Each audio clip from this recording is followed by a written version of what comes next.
At least today, ESCOM is not with us, nah? So at least I can share some slides today so that you guys can actually Yeah. look and just sit and not stress. Okay, guys, Mm. now normally legal cost is split over 2 days. I have 7 hours in which I normally have to do it. Tonight, I think I only have 3.5 hours and I need to get through 77 slides, guys. So bear with me. Obviously, you guys would know what's the aim of the course. The aim of the course should be clear to you guys. The purpose of this unit or section of the work is to provide you with an overview of the principles and practical application of the relevant court tariffs and guidance regarding the content of legal costs. So I will shoot straight over to the introduction and say, what is legal costs? So legal costs is first and foremost, the Legal Practice Act provides in terms of Section 35 for fees and respects of legal services that you provide to your client. The purpose of Section 35 is to determine the tariffs for legal fees, be it in the magistrate's court or the high court, because that's normally your courts of first instance. Now, legal costs, the concept, legal costs consist of two components, fees and disbursements for work done by a candidate legal practitioner or a um, candidate legal practitioner or legal practitioner in execution of the mandate of the client. So this may be costs payable in terms of a court order or in terms of agreement between parties. So now that is what it is. And then obviously in terms of your notes, you'll see that eventually legal costs will make up fees and disbursements, which is captured in a bill of cost and delivered by the legal practitioner to his or her clients. And sometimes if you get a cost order in your favor, then the opponent is going to pay your client's cost orders. So there is what we call non-litigious work. Now you have civil litigious and civil non-litigious work. In legal matters, you'll find litigious work and non-litigious work, which must be treated differently because different rules apply to these types of matters. Now, non-litigious matters, various statutes, rules, and guidelines in the legal profession govern non-litigious work. Some of these tariffs are set out in the legislation mentioned in the slide. For instance, the Deed Registry Act, Sectional Titles Act, Companies Act, Close Corporation Act, Administration of Estates Act, and Insolvency Act. Now, in instances where no tariff is prescribed by law, the Legal Practice Council, also known as the LPC, and most of you guys have met that character called LPC because you had to register your contracts of articles. The LPC, when there's no tariffs prescribed, the LPC may prescribe tariffs or fees as stated in Section 35 of the LPA. Now, you'll also see in the regulations there is professional fees and services that legal practitioners that is prescribed by the LPA. Now, your various provincial councils may also approve reasonable fees to serve as a guide to practitioners.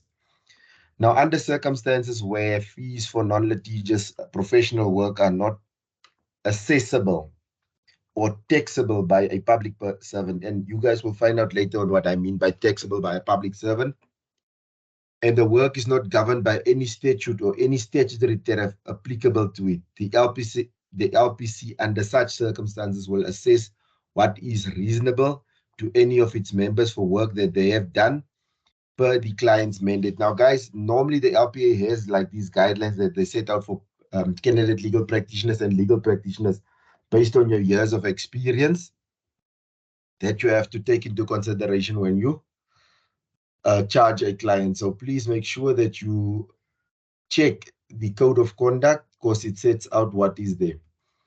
Now, when it comes to litigious work, litigious work. Now, litigious work will entail, as it says, it's litigation. It speaks to litigation, so matters that goes to court. But there's two types of matters that it's litigious of nature, but it's not charged on the litigious scales as per the relevant court rules. It's like your maintenance matters as well as your criminal court appearances. That is treated as non-litigious matters. You charge on a non-litigious is normally time-based And that's how you would work. Now, in civil litigious matters, the general rule is that successful party in legal proceedings will recover cost in terms of that order of that court. Now, the general rules which must guide courts in exercising discretion should only be departed from in exceptional circumstances. So, under normal circumstances, the court will normally, at the end of the trial, make a cost award. They might say you pay your own cost, each party pay their own cost, or you might get a cost order in your favor on the three different scales: party, attorney-client, and attorney-own client. So the general norm is the successful party will be entitled to cost, and where the successful party has made an application, where a successful application is made to grant indulgence. Say, for instance, if you ask the court to grant you indulgence for non-compliance with 1, 2, 3, then if it's successful, then also you will most probably get the costs. And in making a cost determination, the court should not just look at the form of the proceeding, but also the substance of the judgment. So it's of utmost importance that litigants and you as a legal practitioner need to check that and know that it's unlikely that you'll recover all your legal fees, but only a portion thereof. I see a hand. I see a hand is out. And I'm trying to figure out who's the hand. It's sunny for September. September. Yes. Yes, September. Yes. I was hoping, I don't know if you're going to cover it within the course of today. Can you just like clarify or maybe like do examples of what pertains or what should be included when you are calculating party and party Now I'll get to that. on a different scales? Can you just please? I'll come to that. It's somewhere down in the slides. You'll see it. We're going to get to it. 100% September. Okay, thank you. Right, though. Okay, now normally your mandate, you act in accordance with your mandate. So your client will give you a mandate.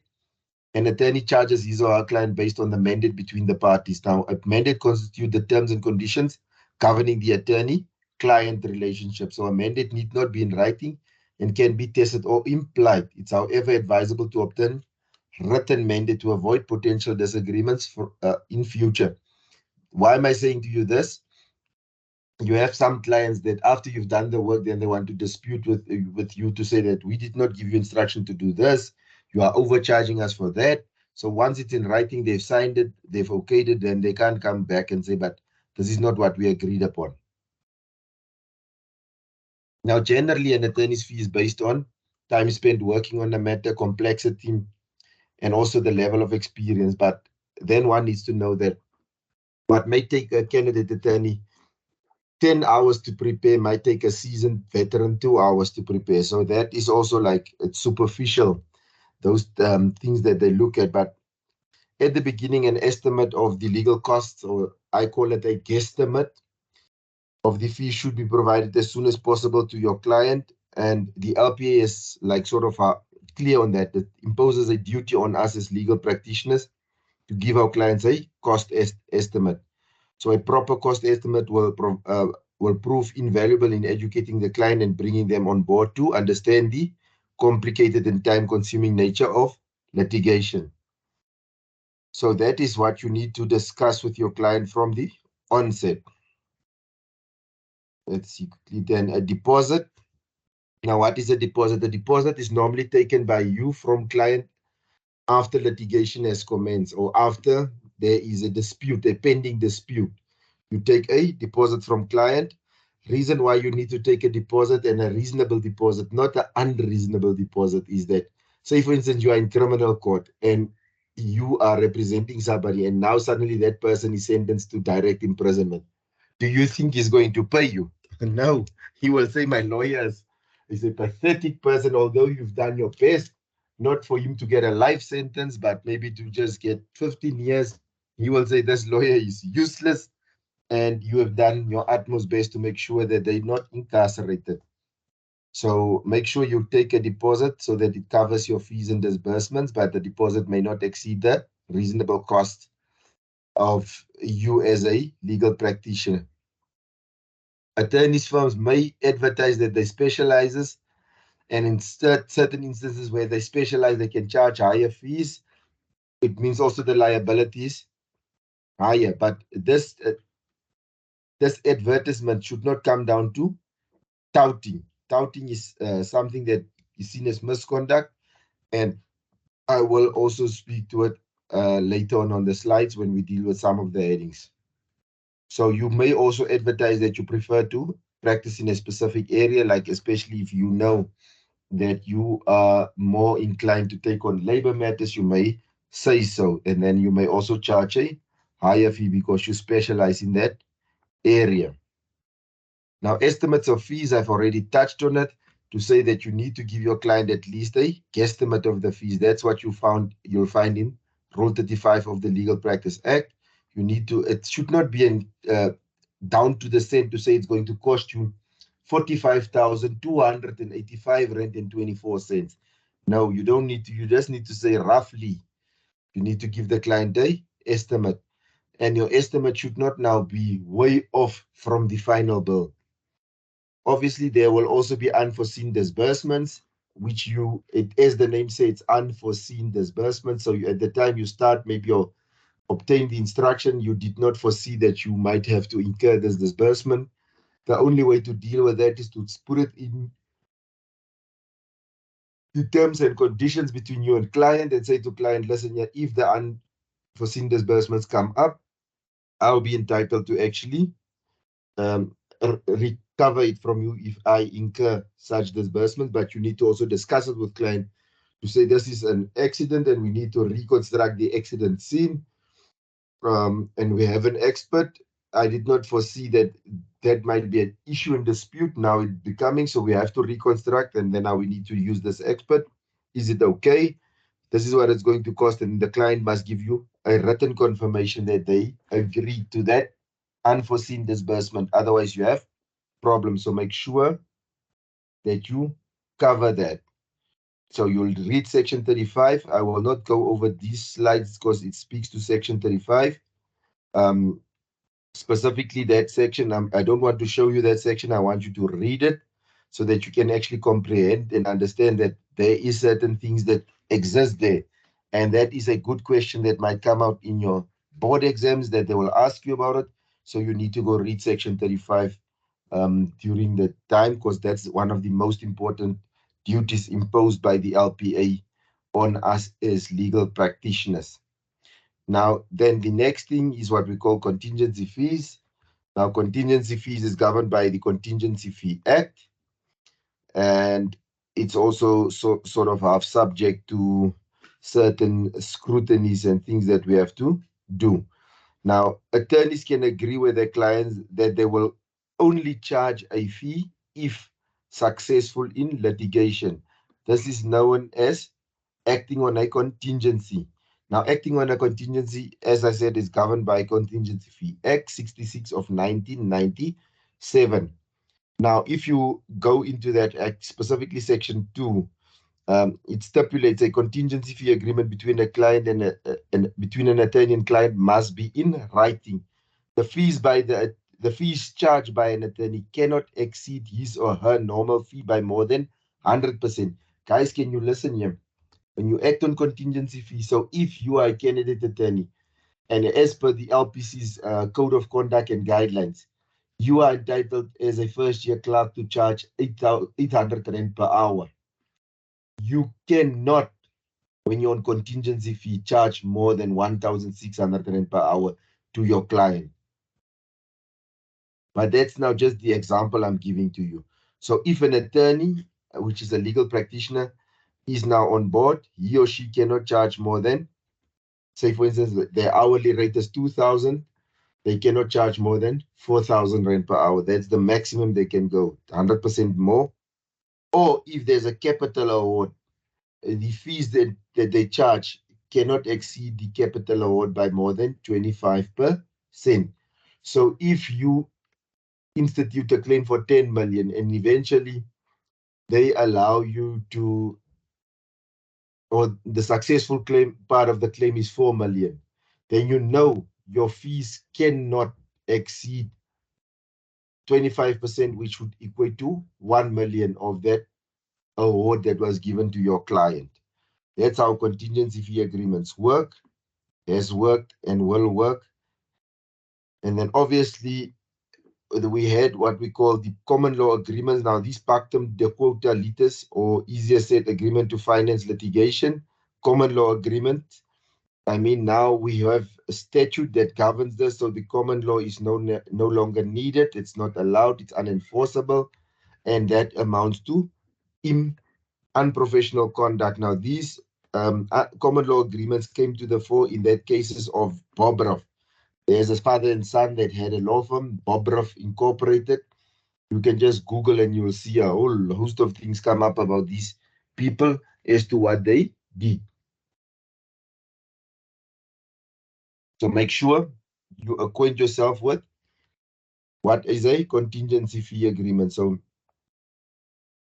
as I said, it must be written, recoverable if successful. Normal attorney and own client tariff is placed on record. Here you can now place the attorney client record. It's like 100% of your normal fees or 25% of the award. Cannot exceed that. So make sure once you've concluded the contingency fee agreement, you will then proceed to actually send it off to your LPC so that they can endorse it to say that they are happy with the fees that you are charging your client in terms of the contingency fee agreement. Now, if you act on contingency, one of the pointers or advice that I will give to you is that you'll also need to, if you're going to use an advocate, please make them aware that you're acting on contingency and ask them that they also come on board to actually work on a contingency fee basis. Otherwise, you'll have problems because once the advocate has done his or her work, they will charge you and then you will have to pay. So if you don't have that money, your relationship between you and the advocate might be soured. So make sure that they sign also as signatories to these contingency fee agreements. Make sure you give a copy of the agreement to your client so that your client is aware of what is contained in the agreement. Okay. Now, retainer. What is a retainer? A retainer is similar to a deposit, but a retainer, and the difference between a retainer and a deposit is a retainer is paid over to a legal practitioner even if there is no pending litigation that the legal practitioner is doing on behalf of the client. With a deposit, there is already a pending dispute. Either the papers has been issued or letter of demand has been served on you. So that is normally what is there. So this retainers come prior to the relationship coming to life, that attorney client, and you will not act against that client, or he's available to act on behalf of that client or to give advice. That's what a retainer is. Like some of these big government departments would normally have the law firms that they know has got a lot of capital on hand to actually litigate against them. They will keep them on retainer so that these people will never act against them in the courts of law, because you know with the state organizations or organs of state, they would normally try and frustrate you in the sense that they will drag out litigation, especially if they don't have merits to their case. So that is what you need to know about a retainer. Now, agreed fees, as it says, there's an agreement between the parties. So parties has agreed as to how the relationship will work, and you guys will then now work based on that agreement. So that is where agreements come into place, and it helps to regulate the attorney-client relationship. So you guys agree, you capture it in an agreement, and you say to the client, okay, this is how I'm going to work. The client then agrees, and it's agreed upon between the parties. And this speaks to Section 35 that you need to give your client a guesstimate of the fee. So if the client knows exactly what your hourly rate is, they can then agree on what, but also if you want to get guidance on how to come up with agreed fees, you can also look at Rule 86 of the old Law Society of the Northern Provinces rules. You can just Google it and you will find that there.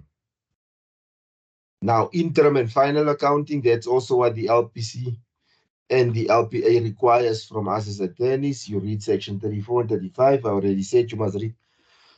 You need to report to your client how you're using their deposit within reasonable time.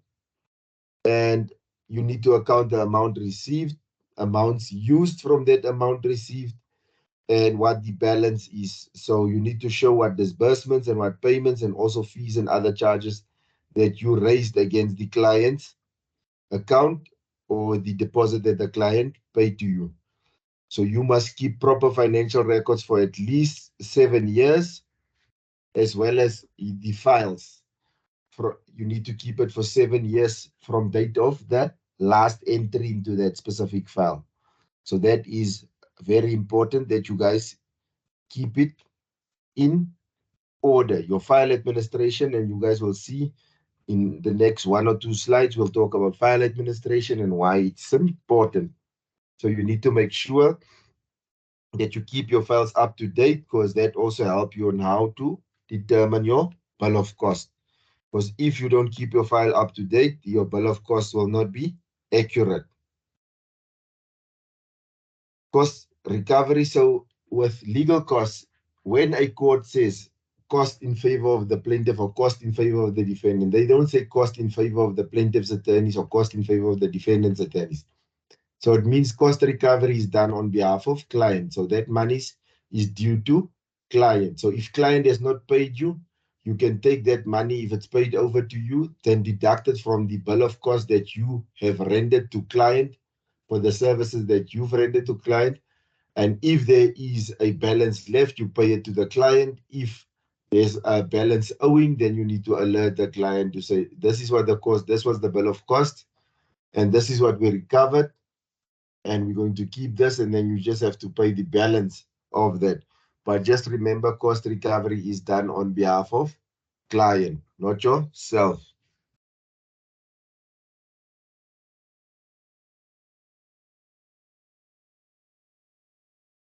Okay, next slide, it is office administration. Now, guys, office administration is the backbone of a firm. If your files is not kept up to date and not properly maintained, you cannot have a proper bill of costs or a bill of costs that reflect the actual work that you've done on a file. So it's of utmost importance that you make record of everything and anything that you do that is connected to that file and furtherance and finalization of that matter. Now, a lot of times it happens even today with me that a client will phone you for their specific matter, and then you're in the car, you put it on Bluetooth, you drive, you speak to the client, you advise the client, you have a telephonic consultation. And when you get out of the car, when you stop on the other side, you have not made notes and you forget about it. And then at the end of the day, you've advised client, you've worked for client, but that hours that you've worked, you've not billed it. So always keep a notepad in your car so that you can make note to say that I had a telephonic conversation or consultation with client. It started on this time, ended that time, and later on you can just fill in what was discussed between you and client. But as soon as possible, you should do that so that that the information is still fresh in your memory. You can't wait for 6 months down the line and now you want to develop a consultation. Now that doesn't work. All things should be captured on the file. So now also, how do I do it? I have file subfolders for each thing. So subfolders for telephone calls, correspondence, pleadings and notices, client documents, office documents, consultations. I keep them in separate subfolders that I have it. So in case I'm looking for something, I can easily find it. So file administration, if your file administration is not in order and 100% functional, you will lose a lot of money as a legal practitioner, and you might then have to close your doors because you're not doing what you're supposed to be doing. And that is to actually properly bill so that you can actually maintain your practice. Then ethics in legal costs. Now this speaks to certain things where you find legal practitioners is always guilty. They normally overcharge their clients, or if they look at clients and judge and say, okay, I'm going to charge this one a higher fee than the other one, that is not right. A fee that is under normal circumstances, a fee must be reasonable. If you charge a client based on his looks or based on his profession, it also amounts to misconduct, and the LPA can charge you for misconduct in terms of the code of conduct. So practitioners should not charge exorbitant amounts to their clients or debtors of clients just because they know that these people can afford it. Undercharging, also referred to as touting. Now, this is also seen where you get attorneys that will hang around court. Then they will listen, okay, this attorney is charging 2,000 Rand for a unopposed bail application. Then I say, okay, no, I'm going to charge you 1,000 Rand to do that unopposed bail application quickly. So that comes down to touting. So generally it occurs when practitioners lower than normal rates or the reasonable rates to attract clients. That is what they call touting that I referred to earlier. Then you also have what we call fabrication of costs or unnecessary work. Now, fabrication of costs is where you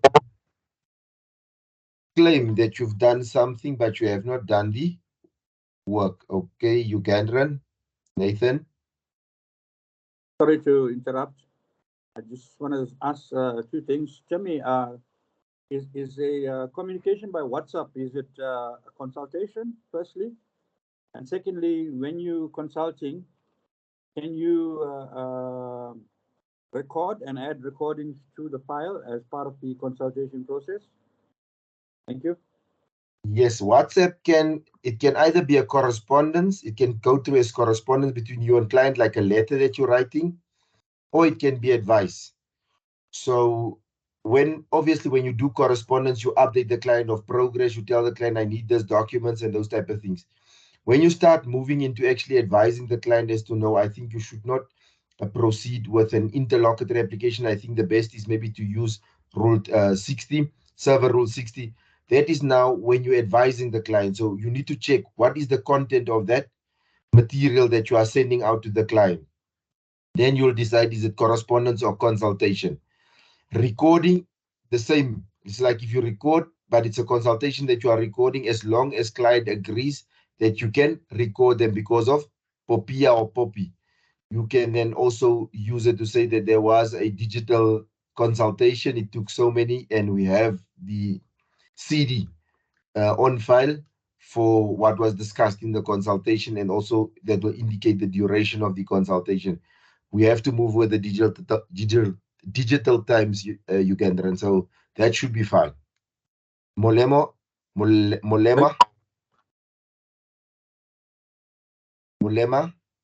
Good afternoon, colleagues. Just a quick question.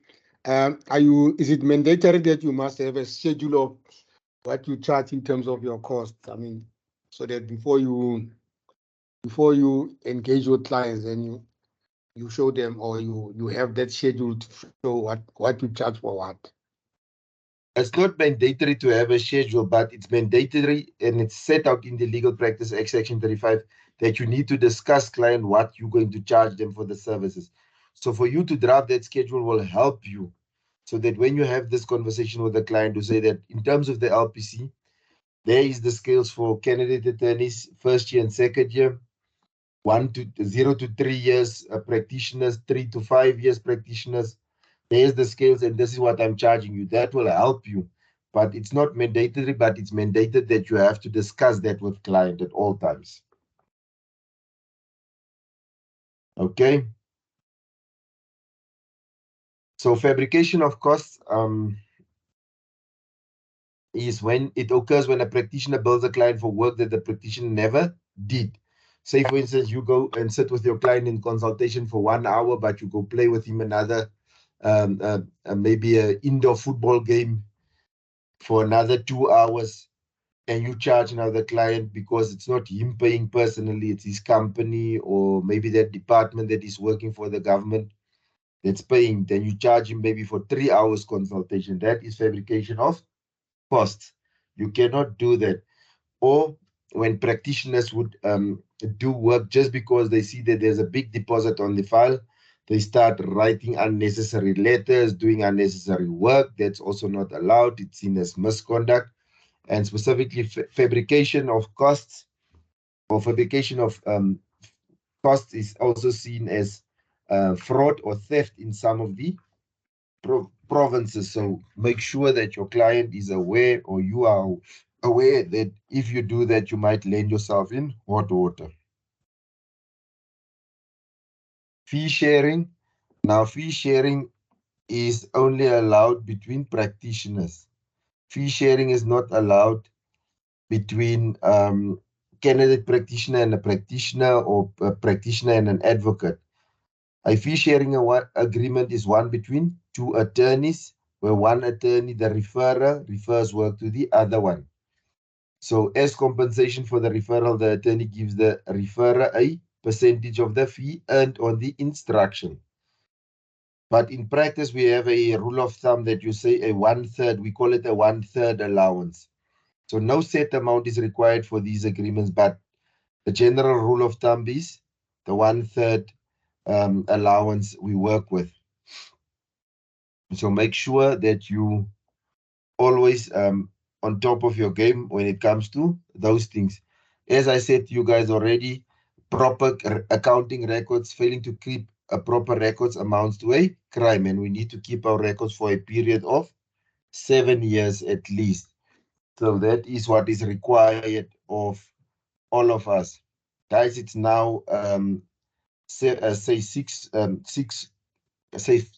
7 minutes past 6. I give you 3 minutes to just write a one liner. What's the difference between a where's that thing here? The question here. Where did I go? I'll tell you now.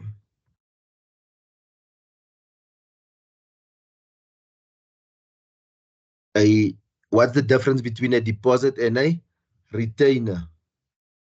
What's the difference between a deposit and a retainer? So it's 2 minutes. It's now 6:08 p.m. So by 6:10 p.m., I need all my answers. In anything beyond 6:10, I'm disregarding as an answer. So you have 2 minutes to write a one-liner as to what's the difference between a retainer and a deposit.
Okay.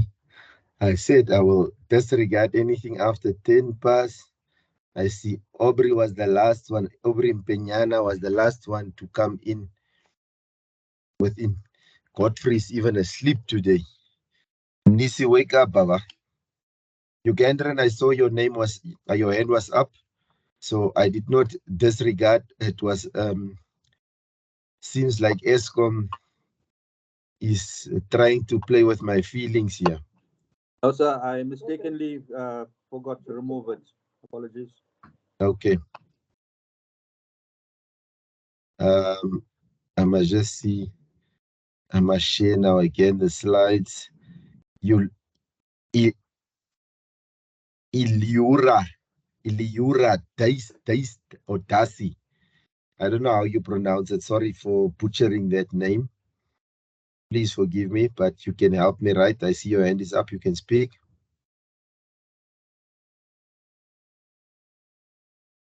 Hi, there's just something I want to ask you But regarding before you ask, excessive please fees. help me with your first name here, because I've been trying to say that name. No, just call me, no, just call me LV, if you can. But I don't know how to change it. However, please put a U in my name instead of a V, so now I'm stuck for a while. Okay, okay. Okay, what's the question?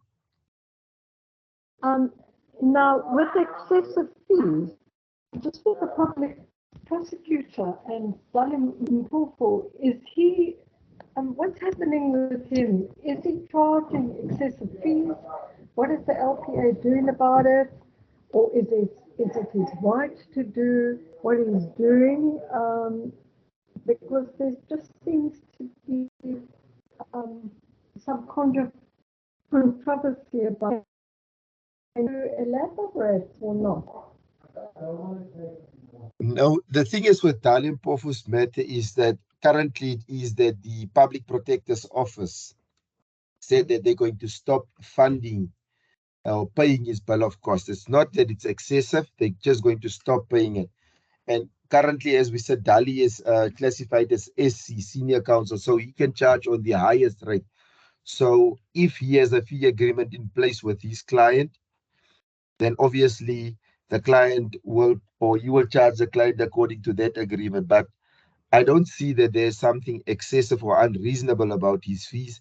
It's more or less, it speaks to the agreement that was put in place between him and the client. So that is more or less where we're looking at to see what's happening with his fees. But I know with his fees, it also speaks to something that the public protector say that our purse is sort of exhausted and we can no longer foot the legal bill for the former public protector. And that's against what the Constitutional Court has said, that they must afford her legal representation for these proceedings. And that's how it is. So that's what we have currently on the costs, but it's still up and down as to what is allowed and what is not allowed in terms of the cost orders that can, or the cost that can be charged. But it's not that I think the cost that he's charging is unreasonable. I don't think that is more or less where we're at. 100%. Thank you. Nathan, I see you. You have a hand up, Nathan. So on the same question, at the end of the day, it's taxpayers' money, and the state is paying for the legal fees. Can the state cap those legal fees to the lower level, at its lowest level? The state can cap the fees, but you see, the problem is that when they develop the terms of reference for this inquiry, the clever politicians that wants to be like lawyers there that sits there in that committee, I'm not talking about the legal practitioners in the committee, they did not think about that. And they were just so sort of half obsessed to actually get these proceedings underway that the terms of reference of that commission did not make provision for capping of fees. So they are now sort of half stuck with what they have. So that is now the sad part of it all. And there's nothing that we can do now to say, listen, yeah, We want to change it. So that is where we're at. But I mean, if they were clever enough, they would have been able to cap it and say, okay, this is what you can utilize for the commission. And if you are going beyond this, then you are on your own with the fees. Okay, thank you. 100%. I think, Darcy, I also think yours, that's an old hand of yours. It's like the previous, you didn't take it down. Or is it a new hand? No, it's old. I'm trying to take it down and it's not listening to me. Okay, I'll try again. no, it's 100%. It's 100%. Don't stress. I'll try and take it down for you. Okay, lower. Okay. So where were we? So keeping proper records. I see some latecomers in the answers. And then also reconciliation to your clients. I normally say weekly, depending on how many transactions you've done, 2 weekly or monthly. But that boils down to the interim accounting that I've discussed earlier. That speaks also to your professionalism that you need to treat your clients matter with at all times. Now, pay your accounts. One of the things is that we also get accounts for services rendered to us. So we need to make sure that we always pay our accounts. Now, in terms of collection commission, you guys will see here, I've got 10% to a maximum of 1,000 rand. That's collection commission when it's on attorney, when there's an attorney-client basis thing, cost order in place. But normally, commission is kept at 410 for normal judgments and court orders. In terms of Section 65 of the Magistrates Court Act, when you do these debt collections, then it's kept at 411. And when you deal with NCA matters in the or that's sort of half affected or falls within the scope and ambit of the National Credit Act, your collection commission then sits roughly at 435. I'm not sure somebody's, is it a chat that's coming through? Okay, please clarify the fee sharing Mr. again. Mr. Hart, Yes. but according to our books here, I see four 410 and 411 and 435. What about 419, 459, and 499? 499. Help me there with the book. And what page are you? What page are you on? 27. Wait first. Let me see quickly my legal costs notes. You say page 27. Yeah. Okay, let me quickly see. Maybe they sort of have. I hear you've got an audience with you there. What? Are you? Oh, sorry. I know it's fine. Are you training? Children. Are you training them very young to be legal practitioners? Yeah, I told them that I'm also learning. They said, "Is he going to beat you?" They said, "Yes, he's got a stick. He's going to beat me as well." Okay, Mr. Kumalo, let me quickly see.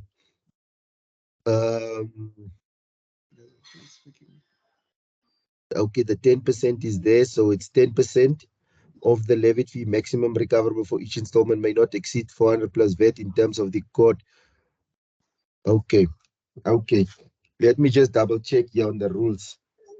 I will double check, but I will just give you the rules. But I see here in the readers, I see the 499 and the 459. So I will just double check quickly on the rules for you guys to see. Okay, thank you. Because I know the rules was amended again in August, and then there was this discrepancy in the pages. And I know also the issue that I said to you that you guys can see here. Now I see. Yeah, so I will just touch on that, and then while if at some stage, if I come to a break, then I'll just check in the rules to just make 100% sure that everything is in line so that we're not missing each other. Thank you there, Mr. Kumalo, for showing that. out to us so that I can just double check on the recent rules. What is the stance? You're welcome. Thank you, Mr. Kumalo. So then also on attorneys, there's also a part where we have to now talk about ethics. Now, in your readers, I think there is no such a thing as ethics somewhere in these readers, but you have an ethical duty towards your clients and even to some non-clients. And this, how does this work? Is normally that they say that when we in courtrooms, when a client asks us for some direction, we need to at least advise them as to where they will get help. So it's not that you're taking on or you're listening to the client's case, but just to say, okay, if you have a maintenance matter, you need to go to room 12. That's where you'll fill in forms. Please speak to the people in that room. You have that. We need to also act ethically and professional towards our profession and colleagues. So when we deal with clients' matters, when we deal with colleagues, we need to always be ethical and above board. Then interest of justice, that's what we are. We are, although we are maybe lawyers and we not act on behalf of the state or some other client, we need to always act in the interest of justice, the public interest, what's in the best interest and mores, what's in line with the moral standards of our community. So public and colleagues also needs to be treated with respect, as well as the employees that works in your law firm. You need to also treat them with respect. And then obviously an attorney has an ethical duty to charge reasonable fees for his professional services rendered. You don't need to go around being cheap because you want to attract clients, because that doesn't speaks well for you as a legal practitioner, and it can also be seen as unethical conduct, which is then subject to fines or punishment or discipline. Let me not say punishment, but fines or discipline by the Legal Practice Council. So make sure that you come.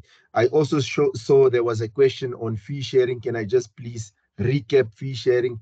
Fee sharing is an agreement between two attorneys or three attorneys or four attorneys, depending on what the type of matter is. But one attorney will be the referrer who refers work to another attorney to do that work. And this normally happens with your conveyancing matters, the anti-napture, where you maybe a lot of attorneys is not conveyancers, then they will get a conveyancing referred to a friend of them that's a conveyancer, and they will get a referral fee. As compensation for the referral, the attorney gives the referrer a percentage of the fee earned on the instruction. Now, sometimes the fee earned is called a fee allowance. Now, as a rule of thumb in practice, we have what we call a 1/3 allowance. So it's 1/3 share of the fee. So if the fee is, for argument's sake, 100 rand, then the other attorney will take 66 rand that has done the work, and you'll get 33 rand for referring the client. So that's a good way of also running businesses, like you outsourcing. It's an outsourcing thing, but you can only outsource to another attorney. So that is how that fee sharing operation works. I hope I've answered that question there. Um, who was it? I think it was Mabato Tlapi. Mabato Tlapi. Madam Fish. So I have it there. Mabatu. I hope you have it.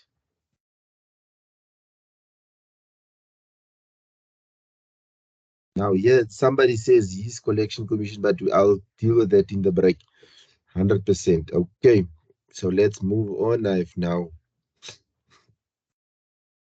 capture that thing. Now, non-litigious fees, I already touched on non-litigious fees. I told you guys non-litigious fees, non-litigation matters. There is no prescribed tariff. Then you need to see Section 35 of the LPA read with the LPC rules on professional fees and allowances. So that is where this Section 69 is just from the Old Attorneys Act. You can go read it just for, that's something just good to know, and it will help you to set your fees properly. So make sure that you read them. Then what we call litigious fees, litigation matters, and this is normally ones that is kept by the rules. Now, in litigious matters, the general rule is that a successful litigant in legal proceedings will recover legal costs in terms of an order of court or by agreement. So it's important to note that the legal practitioner acting on behalf of a litigant is unlikely to recover all the legal fees, but maybe a portion thereof. So the award of costs in legal proceedings is at the court's discretion. So a court has a discretion to award you costs. Now, this rule is derived from common law. So how are they going to say it? Somebody's mic is on and we're hearing Lisejo Piri. I will hear what you are saying to your boyfriend.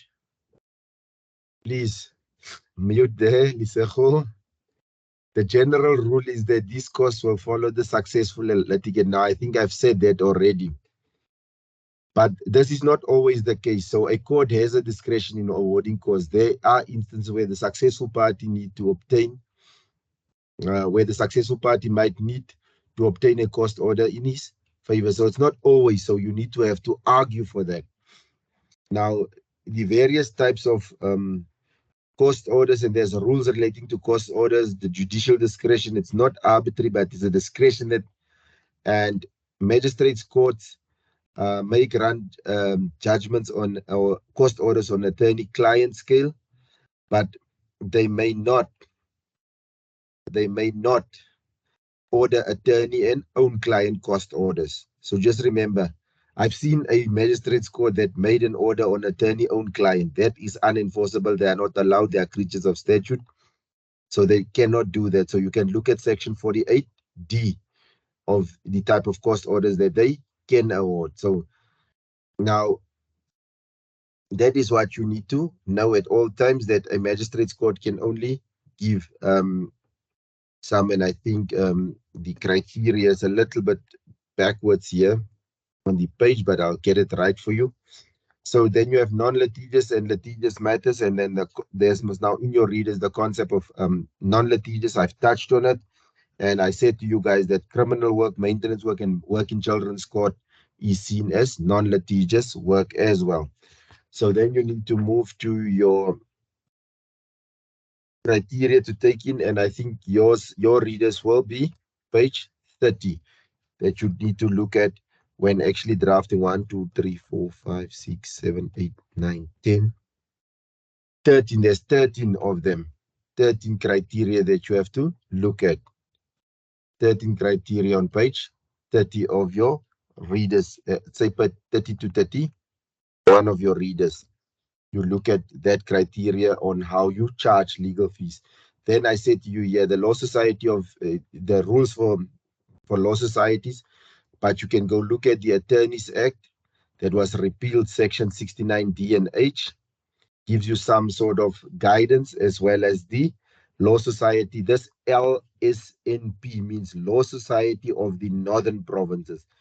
If you Google it, you will find it. You can say rules of the Law Society of the Northern Provinces, just for interesting sake. And as a guide, when you specifically deal with non-litigious matters, you can go look in those rules, and they will give you guides as to how you set up when rules is not prescribed by tariff, and how you determine what I can charge my client. Now, legal cost in high court and in match court is sort of half calculated according to the court tariffs, what we refer to as the magistrates court, as well as the uniform rules of court, magistrates court rules, and the uniform rules of court. Now, the high court or the high court tariffs is found in High Court Rule 70. Match court rules, you look at Magistrates Court Rule 33, read with Annexure 2. That's attached to the Magistrates Court rules, where you deal with a scale of costs and fees applicable to magistrates courts. Then we know that we have got a scale A, B, and C in terms of summons that you can work with. So if you go to Annexure 2, you will find the scales of cost there. So make sure you go check them. In your readers, you've got 13 factors. I think with the LSA, they have 12 factors Now, if you have a fee agreement in place with your client, you can also send it to the fees assessment committee of the provincial office of the LPC, and they have guidelines in respect of manner of assessment of cost. So they can assess your cost, and they will look at the code of conduct of the LPC, and both parties will be invited to attend the assessment. So that can help you. So then the committee must be determined whether the committee has jurisdiction to assess an account or not. But normally they will be able to help you. But as I said, when you have a fee agreement in place, please send it to the Legal Practice Council. Let them adjudicate upon it and say, okay, and endorse your account and say, okay, we are happy with your account. And then you can proceed on that. Otherwise, they might tell you, listen, you've overcharged your client and then you have to reimburse your client. Or they might say, to say that the fees that you charge were reasonable and that the work that you charged for was performed and was reasonably necessary to do. Maybe the client then has to pay additional funds to you. And this happened to me when a client complained that I was overcharging them back in the day when I did my articles. It was in 2005, and then my whole entire file was sent to the Cape Law Society, as it was known back then. And when the Law Society came back, they said, but I was not supposed to pay that 1,200 and some rands and cents back to the client. I was actually supposed to keep that entire money, and the client was ordered to pay an additional 2,000 rand to me for the work that I have done as a practitioner. So hence, I would then re-emphasize the point that you have to keep proper records at all times. Make sure you keep proper records. Your files is kept up to date. Otherwise, you may have problems. And obviously, as I said, if your bill is assessed and then it comes out that you've charged the client for less than the reasonable fees that you were entitled to charge, you can then charge the higher bill. But just remember, you can then send your matter to the fees assessment committee of the Legal Practice Council. Okay. Now, let's see quickly in your readers, general rules. Okay, it's under 4.3. Now, the concept of litigious matters, and litigious matters is generally it's civil procedure, or it's of civil nature. It's like litigation matters, but in civil court, where summons or application is issued to actually start proceedings. Now, in these types of matters, it's like normally you will have ordinarily you'll get the two general types of cost orders is party and attorney client, and here you'll deal with the different rules of court. So when you look at legal costs, this is what you need to look at. I will just put it in your chat box that you know when you deal with legal costs. I will check now. I see there's a hand up. I just want to put in the chat quickly. That's where you will find more or less your fees. Whose hand is up? Is it Lwazi? Lwazi? Lwazi? Okay, Yes, Lwazi. I just wanted to find out, in terms of the Constitutional Court, I noticed that in most of the cases, they don't give cost. Is there a specific reason, or maybe I haven't been following it correctly? Because in most of the cases that I've read, they don't give cost. But the thing is, maybe that is what they call public litigation, public interest litigation. If they don't say anything about cost, if they're just silent on cost, then it means the cost order, that the default order that is given there is each party pay their own cost. So when they feel there's no reason to elaborate on cost, then that's the default position. You pay your attorney, I pay my attorney. Okay? Yeah, but so my question is, why is it that if I win, I don't get awarded cost? That's what I was trying to. But that's why I'm saying normally the Constitutional Court is sort of engaged in public interest litigation. So there is a reason why a party opposes an application, and it's of public interest that you oppose. Say for instance, if I want to declare a piece of, say the Electoral Act, I want to declare the Electoral Act to say it's unconstitutional, then it becomes necessary for the Speaker of Parliament to oppose, because Parliament is the custodian of our national legislation. So there is certain things that they need to make the court aware of. So them not coming to it will not allow or will not give the court a clear picture of what is really at play here. So then the court will not give that order to say, listen, yeah, we're going to punish you. But you can see there was instances where the suspended public protector opposed certain things. Then the Constitutional Court gave punitive cost orders against them. So that is how they look at it. They look at public interest. Is this thing beneficial to the public? If this party actually opposes it because it will give me a clear idea as a court, what are we dealing with? Then the court will not necessarily, but there is instances where the court will say, this was unnecessary, that we landed up here and I'm going to give a cost order against you. Okay. So that is not 100% Loazi.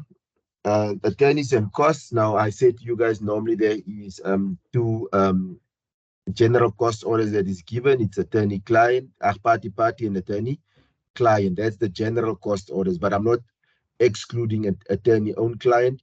But we know the cost orders that can be granted by a magistrate's court is party, and attorney-client. They cannot grant any cost order that speaks to attorney-owned client, but they can give the other two. So I said to you guys where you find the tariffs. Now, the general rules, there's rules that's applicable, and these rules are costs usually are allocated to the successful party. So cost, that's when they say costs follow the event. So if I'm successful, then I get a cost order in my favor. Applications for indulgence where you ask the costs do not follow the cause. So application for indulgence where you ask the courts for indulgence. So then you would get a cost order sort of favoring you. So then the courts will say, okay, even if you are the one that's asking for indulgence, I will still give costs in your favor. So that's how that type of thing works. It's a strange thing, but it's one of those things. So when you ask the court for indulgence, they may, because the court will feel that if that matter that you're bringing to the court's attention is not attended to, it might give or might have an adverse effect on the interest and the outcome of the case, and also the principle of justice. So then they will deviate from the rules, but a cost application for indulgence will mean that the cost will not follow the course. I might ask for indulgence, but I'm not successful in the main action, but that cost for indulgence will be in favor of me. You also get small or partial successes carry costs, sometimes like in your interlocutory applications. That is also where you get it. So in general, for you to get a cost order in your favor, you need to be sort of successful on the merits. So if you're not successful on the merits, you might not get a cost order in your favor. Then here, Match Court Rule 33.8 speaks to award on costs on scales higher than that on which the cost of the action would be otherwise. Tax courts can do that, but you need to meet the requirements as set out in 33 of the Magistrates Court Act. Now, there are a further number of rules that's in direct conflict with the general rules, where a successful application for the granting of indulgence does not carry cost. And there is instances you can be successful on the application for granting of indulgence, but the court will say, although this is an application for indulgence, I'm not going to give you the costs. So that is just one of the things that a cost order can sort of have deviate.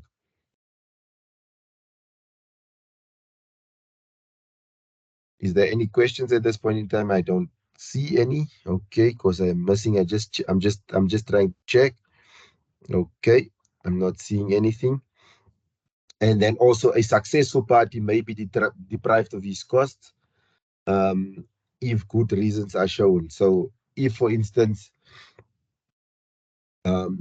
I oppose an application, but this is a specific application that has an interest on how things will be done in future. And if I don't oppose it, and this is specifically your public interest litigations where a minister will oppose, maybe you are coming now to challenge your parole, and that happens with the case of Janusz Valush, where he was denied parole for numerous occasions, and then the minister opposed that application. It was necessary because it's in the public interest for the party vested with that authority to oppose that application. So that is like some of the rules that's in conflict, and a successful party may pay his counterparty's cost in respect of proceedings that successful party himself caused. So you might be successful in the main matter on merits, but you might be unsuccessful in some of the interlocutories, and then the court will deviate. Remember, this is judicial discretion. The court has a discretion to grant costs or not. So it's not like a one-way street where you think, okay, the court will grant me a cost order in my favor. So the court may deviate from that rules. Now, the different cost orders, as I said, you have party and party, attorney-client, and then you also find attorney-owned client. Now, party and party cost order are the default cost scales. And I said Luazi, but sometimes if the court is quiet, it means that each party pay their own costs. But that is a little bit different from this, and we'll get to that specific cost orders. Suppose a court makes an order for cost without specifying anything different. The court just says cost in favor of the plaintiff, cost in favor of the defendant, then it's on a party and party scale. So that's how it works.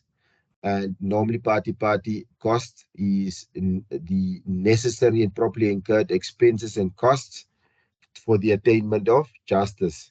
So it's important to note that a party will have to pay the total agreed fees of his or her attorney regardless of the outcome of the litigation. So although the court says party and party in favor of the plaintiff, it doesn't mean your client, can only pay you on part or the cost order that was awarded to you. You're still entitled to get the balance of your fees as per the agreement between your clients. So irrespective of what the cost order is, your client still pays you the entire fees. So that is how you work on party and party, and it's all costs necessary for the attainment of justice. So when a court looks at what it is now, what is included in the party and party costs, these are normally costs which are incurred by a party in a case, and which the unsuccessful party is to pay for to the successful party. Now, what is included? It's the necessary costs. So if you look at the rules, it will stipulate specifically what is necessary, and you look at the relevant tariffs for the court that you operate in, be it match court or high court, but it's for necessary. So it doesn't help that you phone your client in the morning to say that I've obtained a trial date, and then 2 minutes later you write them an email to say that I've obtained a trial date. The taxing master will only allow you one of those two to be on a bill of costs. So here I have a simple example. Derek Malema instituted the claim for defamation against Jacob Zondo. Then the court eventually decides in Derek's favor and gives a party-in-party cost order against Jay-Z. Rupert and Oppenheimer attorneys represent Derek Malema. Jay-Z will have to pay the bill of costs of Rupert and Oppenheimer attorneys in respect of all costs that are necessary and properly incurred in order to do justice and to protect Derek's rights. So properly and necessary incurred. So that is what you need to look at. Then you have what we call attorney-client. Now, although attorney-client cost is a little bit wider, and the taxing masters is a little bit more lenient, it's still charged as per the relevant court tariff. Doesn't matter if you're in high court or match court, you still work on relative tariff. Now, attorney and client costs include costs which would not ordinarily be recoverable on a party and party scale. So attorney and client costs, although wider than party and party costs, are also bound to the tariffs and will therefore usually be less than the amount paid by the client to his or attorney. Now, again, you will find Rule 70 of the High Court Rules and Annexure 2 of Scale of Costs and Fees in Magistrates Court will give you the relevant tariffs. So, for example, you are now allowed in attorney-client, maybe allow longer consultations with counsel without client being present. So, on a party and party bill of costs, if your client is not present with you when you consult with counsel, you will not be able to charge for that consultation. But while in attorney and client cost orders, that might be allowed. So you also have examples, and there you can see examples. You can get extra copies for documents. Maybe there's one for the opponent, one for court, one for yourself, but you can also have one for your client, and you'll be able to charge for that copy. So correspondence and consultation between the attorney and his or her client regarding the matter. And that's sometimes this correspondence is not in furtherance and it's not necessary and properly incurred because it's not helping with the finalization. It's just some side issues that you and your client is discussing pertaining to the matter, but it's not really necessary. You will still be able to get it under attorney client cost order. So attorney and client costs are sort of half a little bit more flexible. The taxing masters also, when they see it, they're also a little bit more flexible when they deal with these things. Then you have what we call attorney and own client. This type of cost order only arises in extreme circumstances, and I see it as a form of punitive cost orders that a court can give, and this is only high courts that can give these types of orders. No match court is allowed to give such an order, and this is normally when the court is displaying or sending out a message of their dismay for the behavior of the litigant or the litigant's legal practitioner, but normally it's like towards the litigant. So where party seeks cost on attorney own client basis, the intended effect is that the unsuccessful party will be required to pay the other side's actual legal fees without reference to the court tariff. So here you can stretch and go outside the court tariffs. Now, when is this type of court orders given? The attorney-owned client cost orders. It's normally given when parties have agreed to this, or it's like somewhere captured in an agreement or in a contract, as may go when parties are in dispute over a contract that has an attorney and own client clause in it. Remember, I talked about that boilerplate clauses last night, the boilerplate clauses, the common law terms or common law clauses. This can be one of them where you have like that legal fees in as one of the boilerplate clauses in a contract that says if a dispute arises, then the dispute will be settled, the cost will be settled on attorney, own client basis, then you are bound by that. Or when a court awards this cause as a sign of disapproval or dismay of a party's conduct in relation to the litigation. I've just put up a slide, but I'm not going to read it to you guys. It's just sort of an example of attorney-client. So that is what you can sort of have use.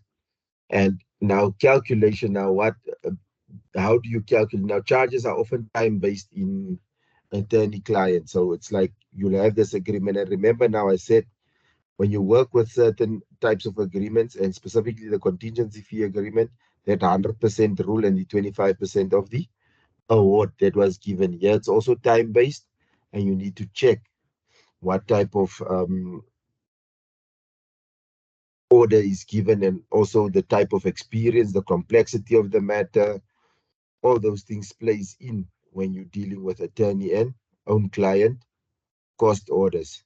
So that is where you need to be looking and making sure that you sort of have covering your bases.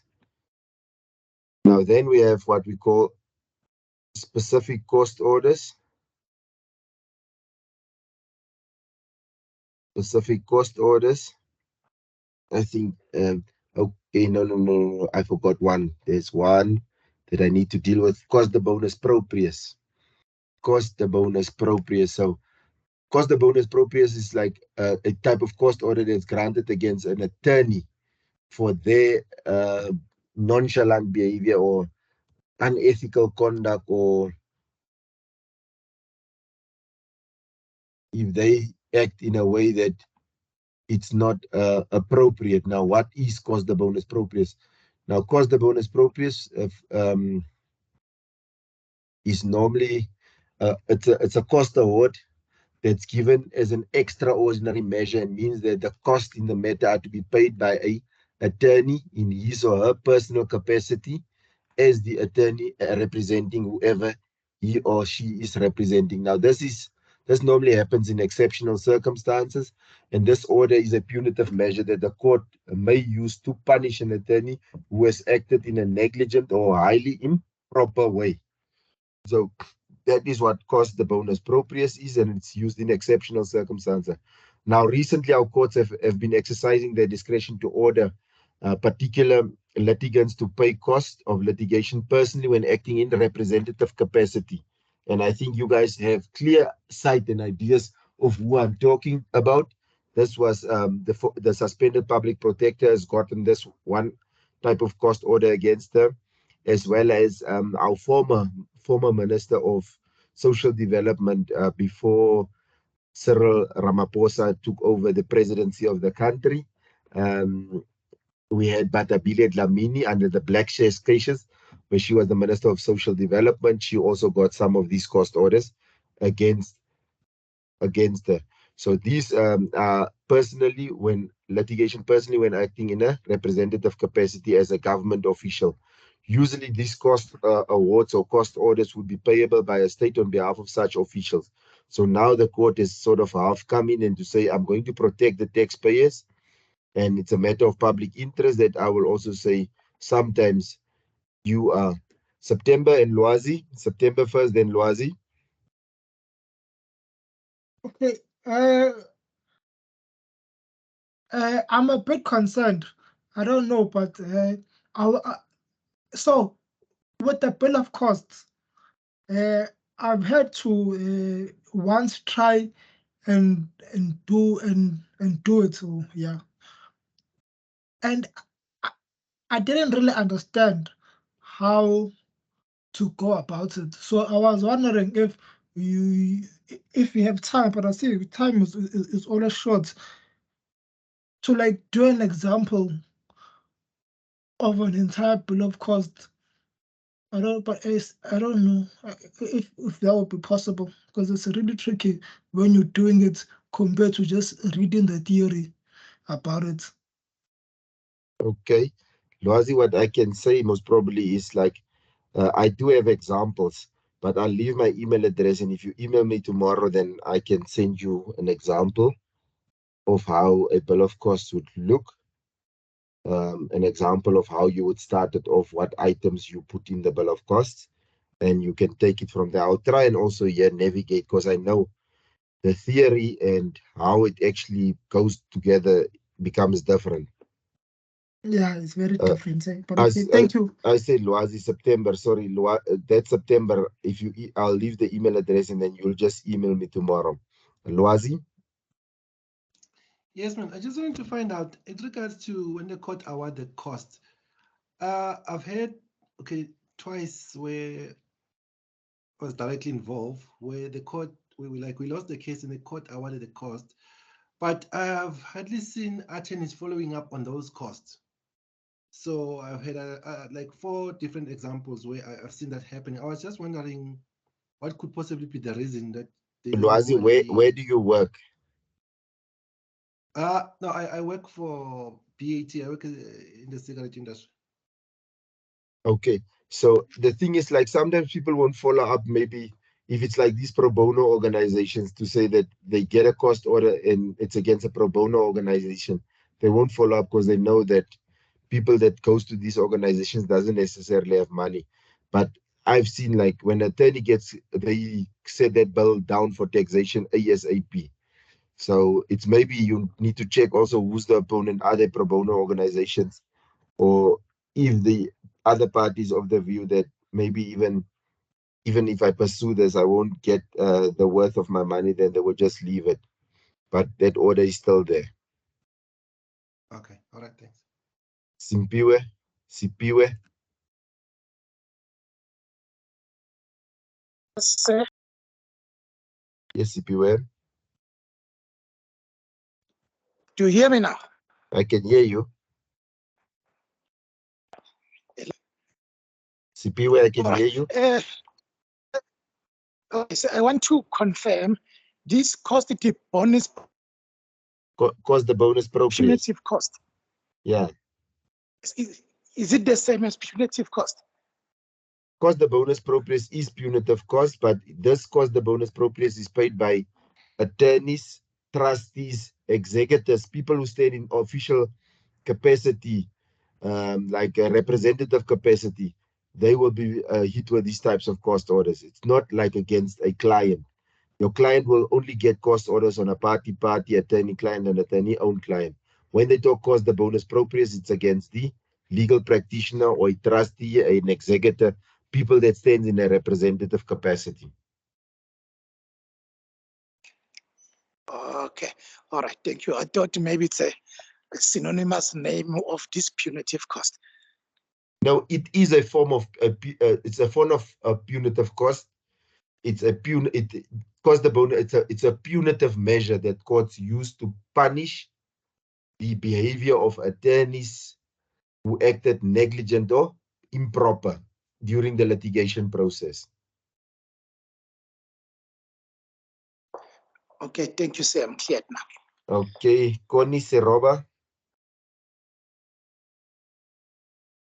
I wanted to make a request that instead of sending the example of the bill of cost to our colleague here, please rather send it via Zukiswa to the school via Zukiswa so that everyone can be able to access it from the announcement. Okay. Instead of him sending the email to you and you responding to him, rather send the examples that you have to Zukiswa at that school so that all the candidates can be able to get the examples. Connie, I just thought maybe it's only who's this was asking now September that had maybe the challenge of a bill of cost, but I will send it to Zukiswa. It will be for the beneficial of everyone else. Okay, Connie. Yeah. No, I will Thank do you. so. Nathan, I see you just said thumbs up. That means that was most probably what you wanted to do. Connie, I see your hand is up again. Thank you.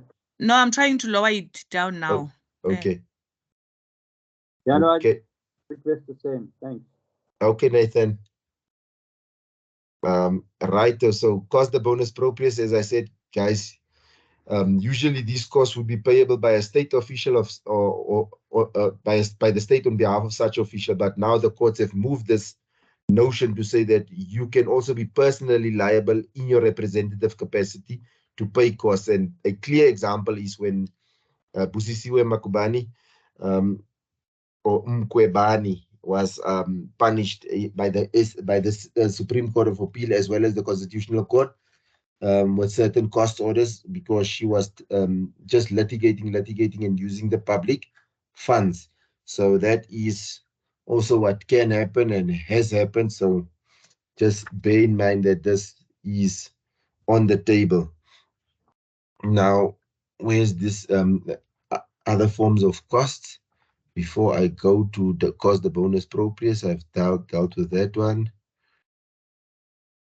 Wasted costs. Let's go to wasted costs. Wasted costs. Now, what is wasted costs?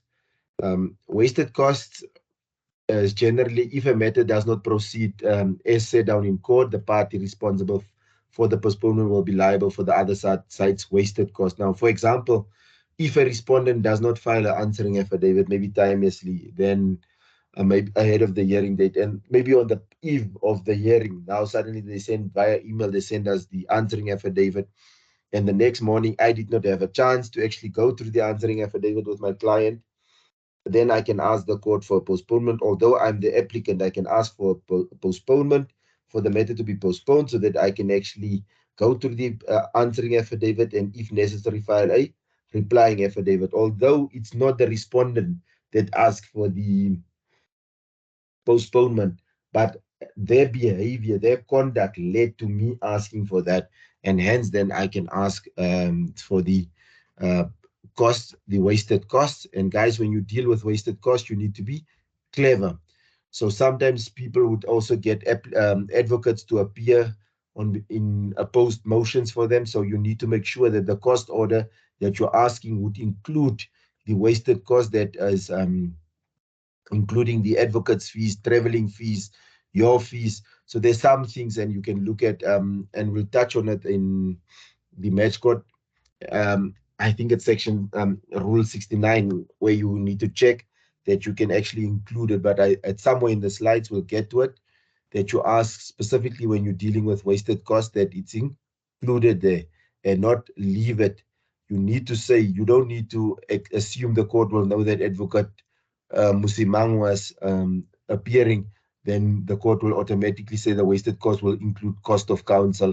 You need to be specific in that cost order when you argue the costs for the postponement, that they included, and make a note on the papers that what is included in there. Normally parties would agree if the one who occasioned the postponement, they would agree what it would entail, but sometimes the other parties will be sort of half opposing it, and then you might have to be clear as to what should be in there. Then we have what we call cost reserved or cost to stand over. Now, that's a dangerous thing. I don't like this type of cost order or these types of orders. When costs are reserved, the court only determines who is liable for cost at the conclusion of the matter when it will consider liability for cost in light of the matter as a whole. I want normally my costs, especially for interlocutories, to be granted, but sometimes it may work in your favor that you have maybe caused, there's some cost that was occasioned, but it was necessary for you to follow that route. And if the court made a ruling maybe on the interlocutory application on the cost, at that point in time when the interlocutor was heard, you might have found a cost order against you. But when the court looks at the matter at its entirety, the court might say, but that you're not responsible for that cost, and you're exempted from paying it. So it's important to remember that all reserved costs at the end must be specifically unreserved before a court makes its final cost order. If you fail to do so, those costs can never be recovered again. Philip Masilela.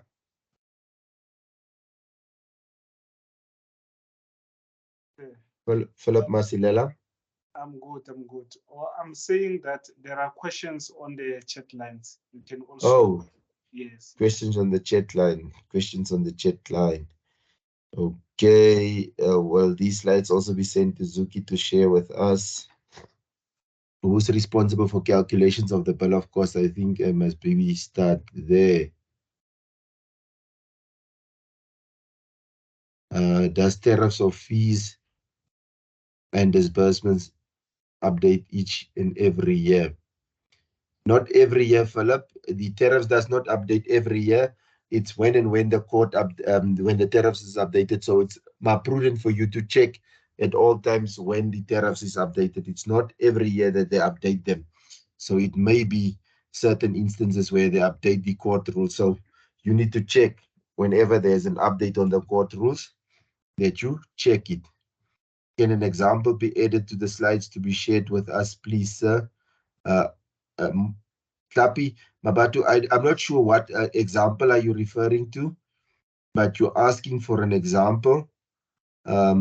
Just if you can just type or say or just use your mic what example you're referring to, or you're talking about the bill of costs specifically, what September was referring to. Who's responsible to calculate for calculations of the bill of costs? It's you as the legal practitioner, Marindi Ntanganedzeni. Marindi, if you draft the bill of costs, if cost is granted in favor of your client, you as the legal representative will have to do that bill of costs on behalf of your client, or you can send it to a cost consultant, but then they will take away some of your fees. Mabatu? Mabatu? Okay, she says yes, the bill of cost. You can then lower the hand. Okay, let me see in the chat.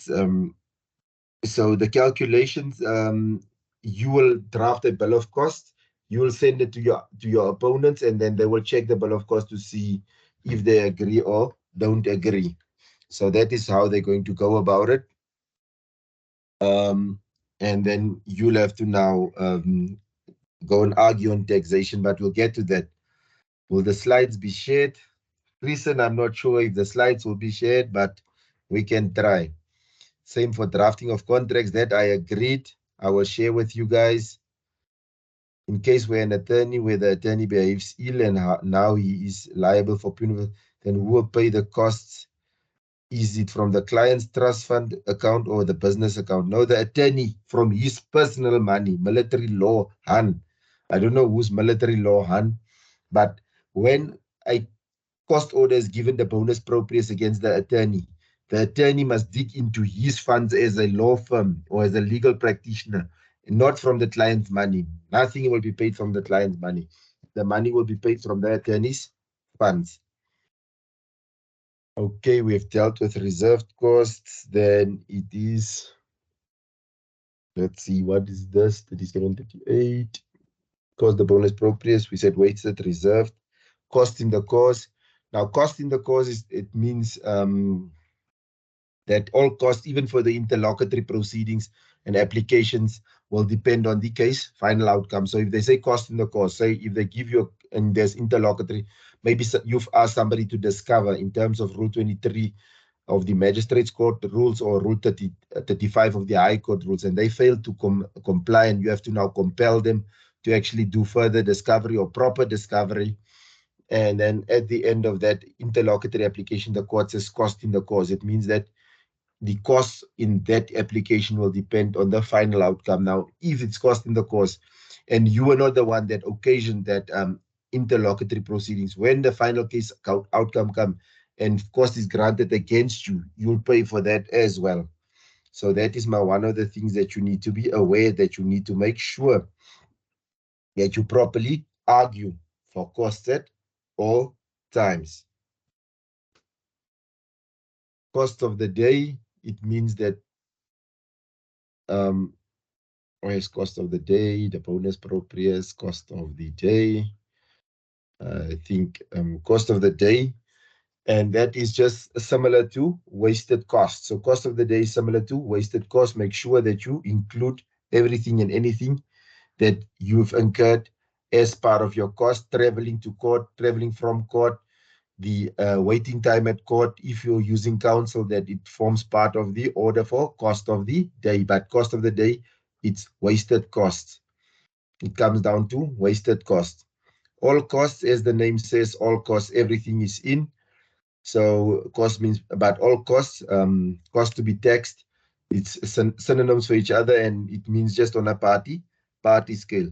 And there's the one where I think Lwazi was asking, when the court is silent, it's like no order.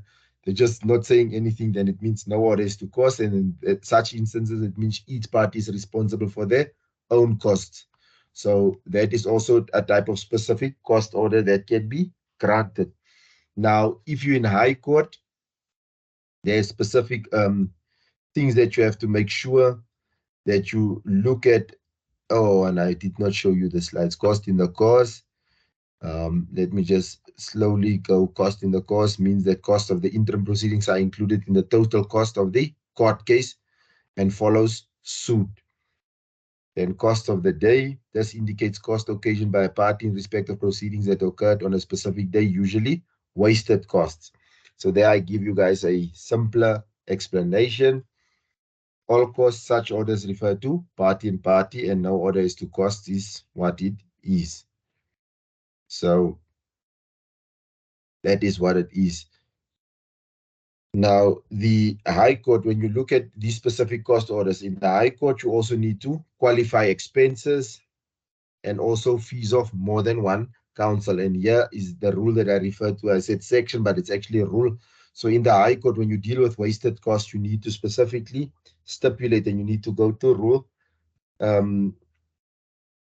69 of the Magistrates Court rules, where you expressly say that fees of counsel must be in, and that rule prescribes what and what the value and claims that will fall within the jurisdiction. So you need to make sure that you mention that these are qualifying expenses. Maybe there was a witness, an expert witness that you needed on the day he came, like a doctor. Maybe there was personal injuries that the doctor need to come explain what it is. And on the day that the trial does not proceed because of the other part, you ask that the witness fees and for the doctor to be present be also to form part of the cost order. Settlement agreements, payments into court, and tenders. Now, settlement agreements, as in the rules, settlement agreements you'll find in the High Court that you have settlement agreements. Now, why am I referring to settlement agreements? And also in Match Court in Rule 27, with settlement agreements, if parties settle and the matter doesn't go on to trial, please make sure when you draft your settlement agreement that you also include a boilerplate clause or a common law clause. You guys are now quite familiar with these types of clauses that deals with legal fees. Who's responsible for whose legal fees and on what scale? Make sure you include it there so that you get too close to as your actual fees without being unethical or unprofessional or what can one say now, to not to be thuggish in how you deal with your colleague. Make sure that you include it in your settlement agreement. And obviously, when you are dealing, so when settlement offers is in, then you also need to have some sort of payment arrangement when there's tenders for payments into. Make that all part of the settlement agreement, and make sure as soon as the settlement agreement is signed, you make it an order of court so that it is enforceable against the other party. So that amount that you included there for costs will then have the same effect as a allocator that we'll talk about later on that is in text, and then you will then be able to enforce it against your opponent. So that offers to pay, make sure that in terms of section 34, not section, the rule 34 of the High Court or Uniform Rules of Court, it forms part of your settlement agreement. Similar, section 27(6). Make sure that it's in there, unless the offer to pay expressly provides for payment of a specific cost, like say for expert witnesses, advocates, qualifying fees, qualifying expenses. The taxing master may not tax such costs off the account. So there is always a risk of rejection, but make sure that you have it in there. So in this, you need to make sure that you cover everything. So if you look at the Supreme Court of Appeal, the Supreme Court of Appeal also has certain rules that is applicable to costs, as well as the Constitutional Court. But the Supreme Court of Appeal, your costs will start with the notice of appeal. From there, going up, nothing below that. So from there, going up, so that is where you're going to deal with the Supreme Court of Appeal. So you will go up and then you take it from there, because it starts with the notice of appeal. So cost of appeal, it entails extra expenses incurred in litigation, but it starts with the notice of appeal. So you can also have qualifying expenses that you can include there. And in the Constitutional Court, for purposes of taxation and attorney's fee, the Constitutional Court applies the rules of the Supreme Court of Appeal. So just know, whatever you do, the Supreme Court of Appeal will. So if you get a cost order, the Constitutional Court, they apply the rules of the Supreme Court of Appeal. Now, in High Court, taxation goes under Rule 70 sub Rule 3. That's where you'll find taxation and the tariffs of fees. And it depends if you are on a party, attorney-client or attorney-owned client. And I've already now said to you guys what's the difference between these types of scales. A party is necessary and properly incurred. Attorney-client is a little bit wider, but it's still in line of the rules. And then if you have now attorney-owned client, that's in terms of an agreement between the parties, and it is most of the times time-based. The same applies for match court, but match court can only ground two types of cost orders, party and attorney-client. And that you'll find in Rule 33 sub Rule 5.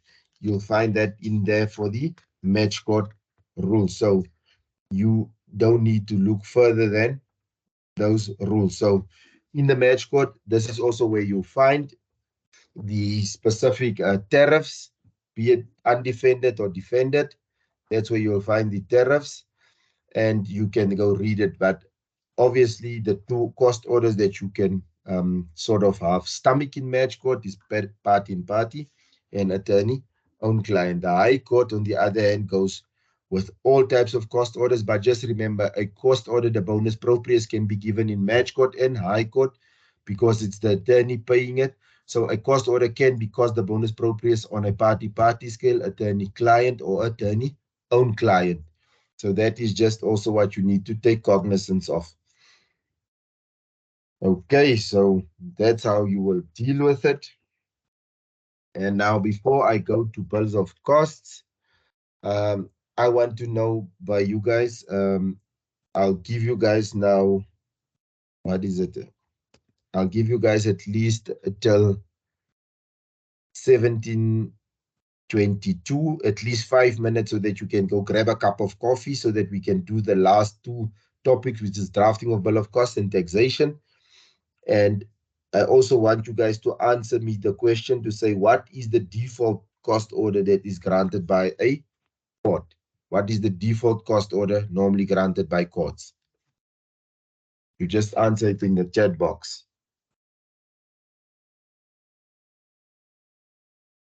Default cost order.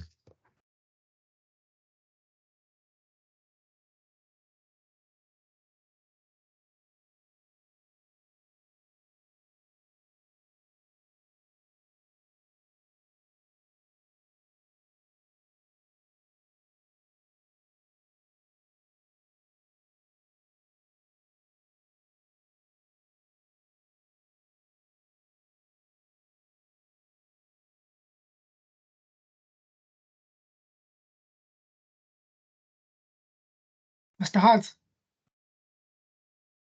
can I just ask you a question?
Okay, we are back.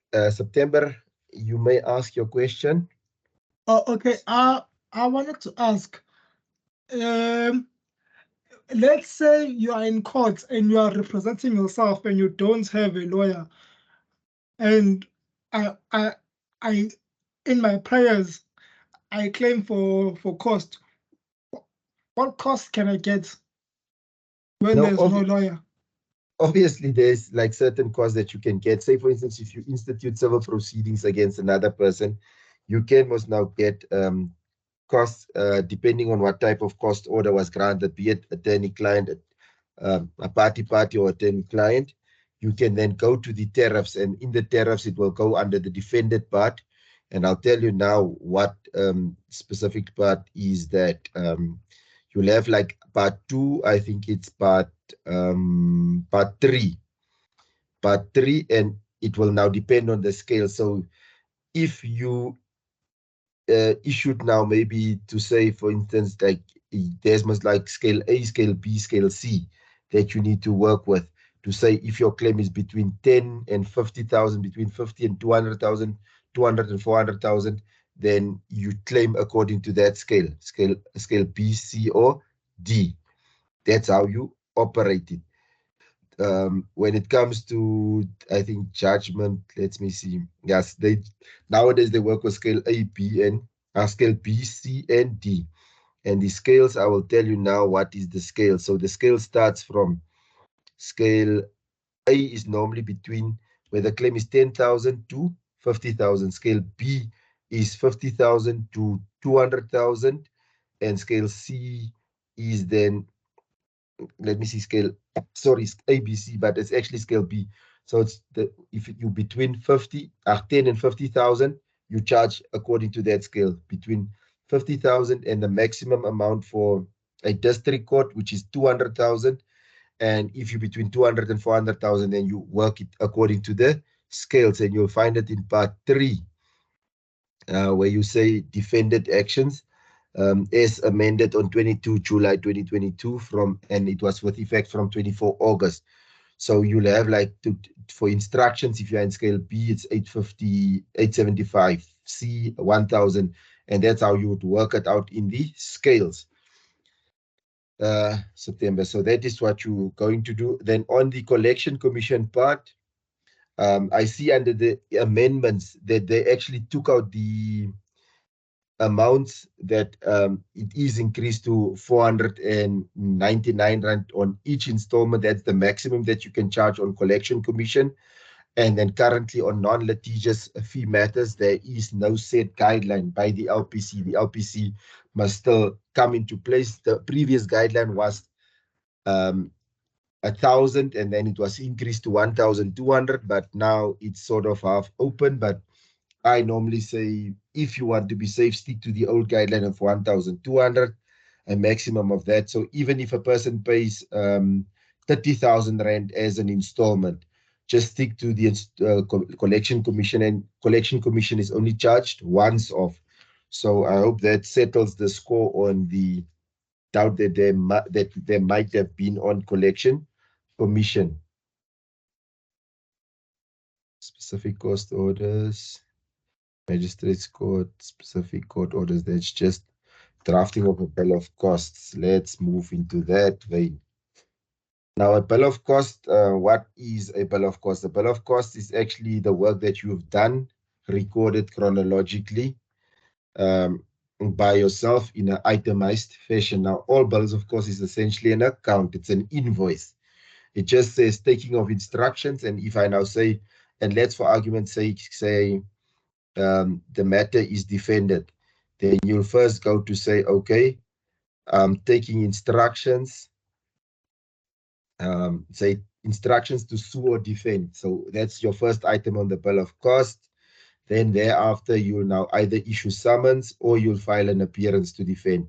So that is what you'll have to do. That's what the items will be on the bill of cost. So if you take instructions, that will go as a consultation, and that first necessary consultation will be a specific amount.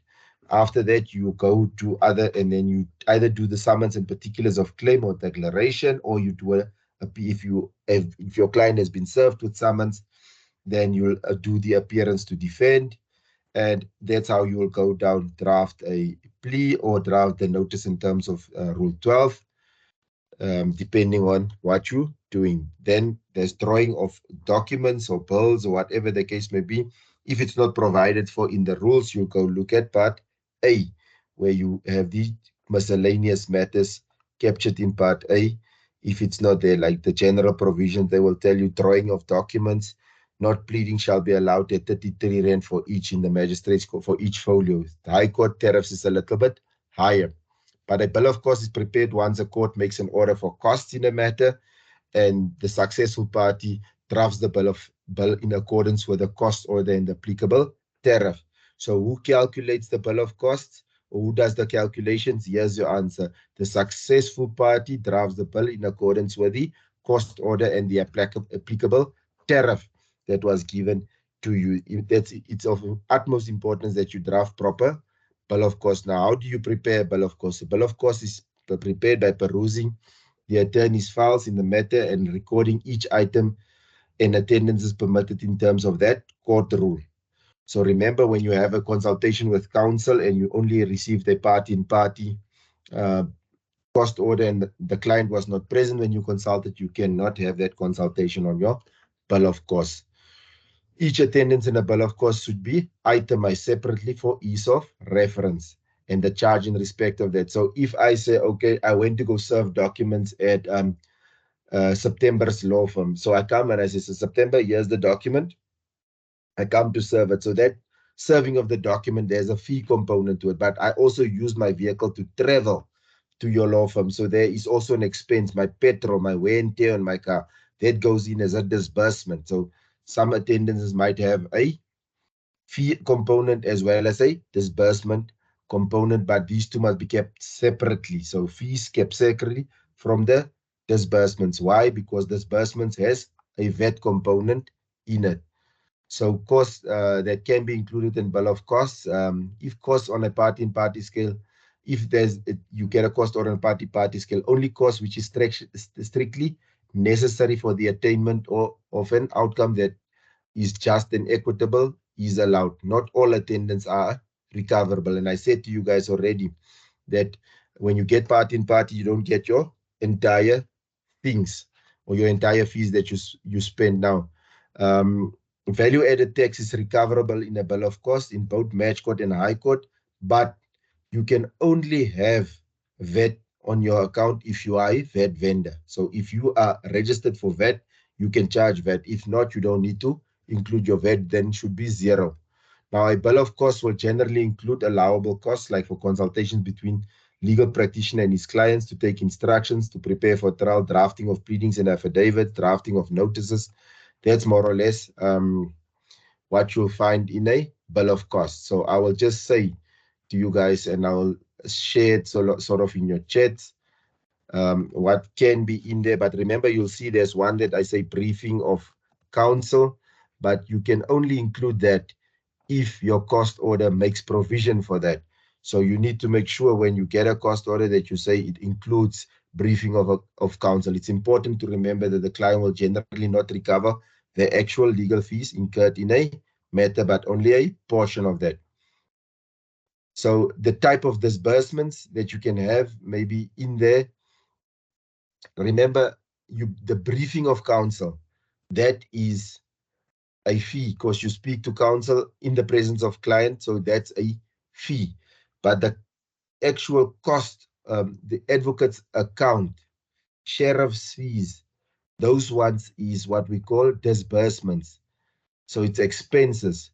So you just need to be sure and make that distinction. So a bill of costs will also include disbursements as sheriff's fees.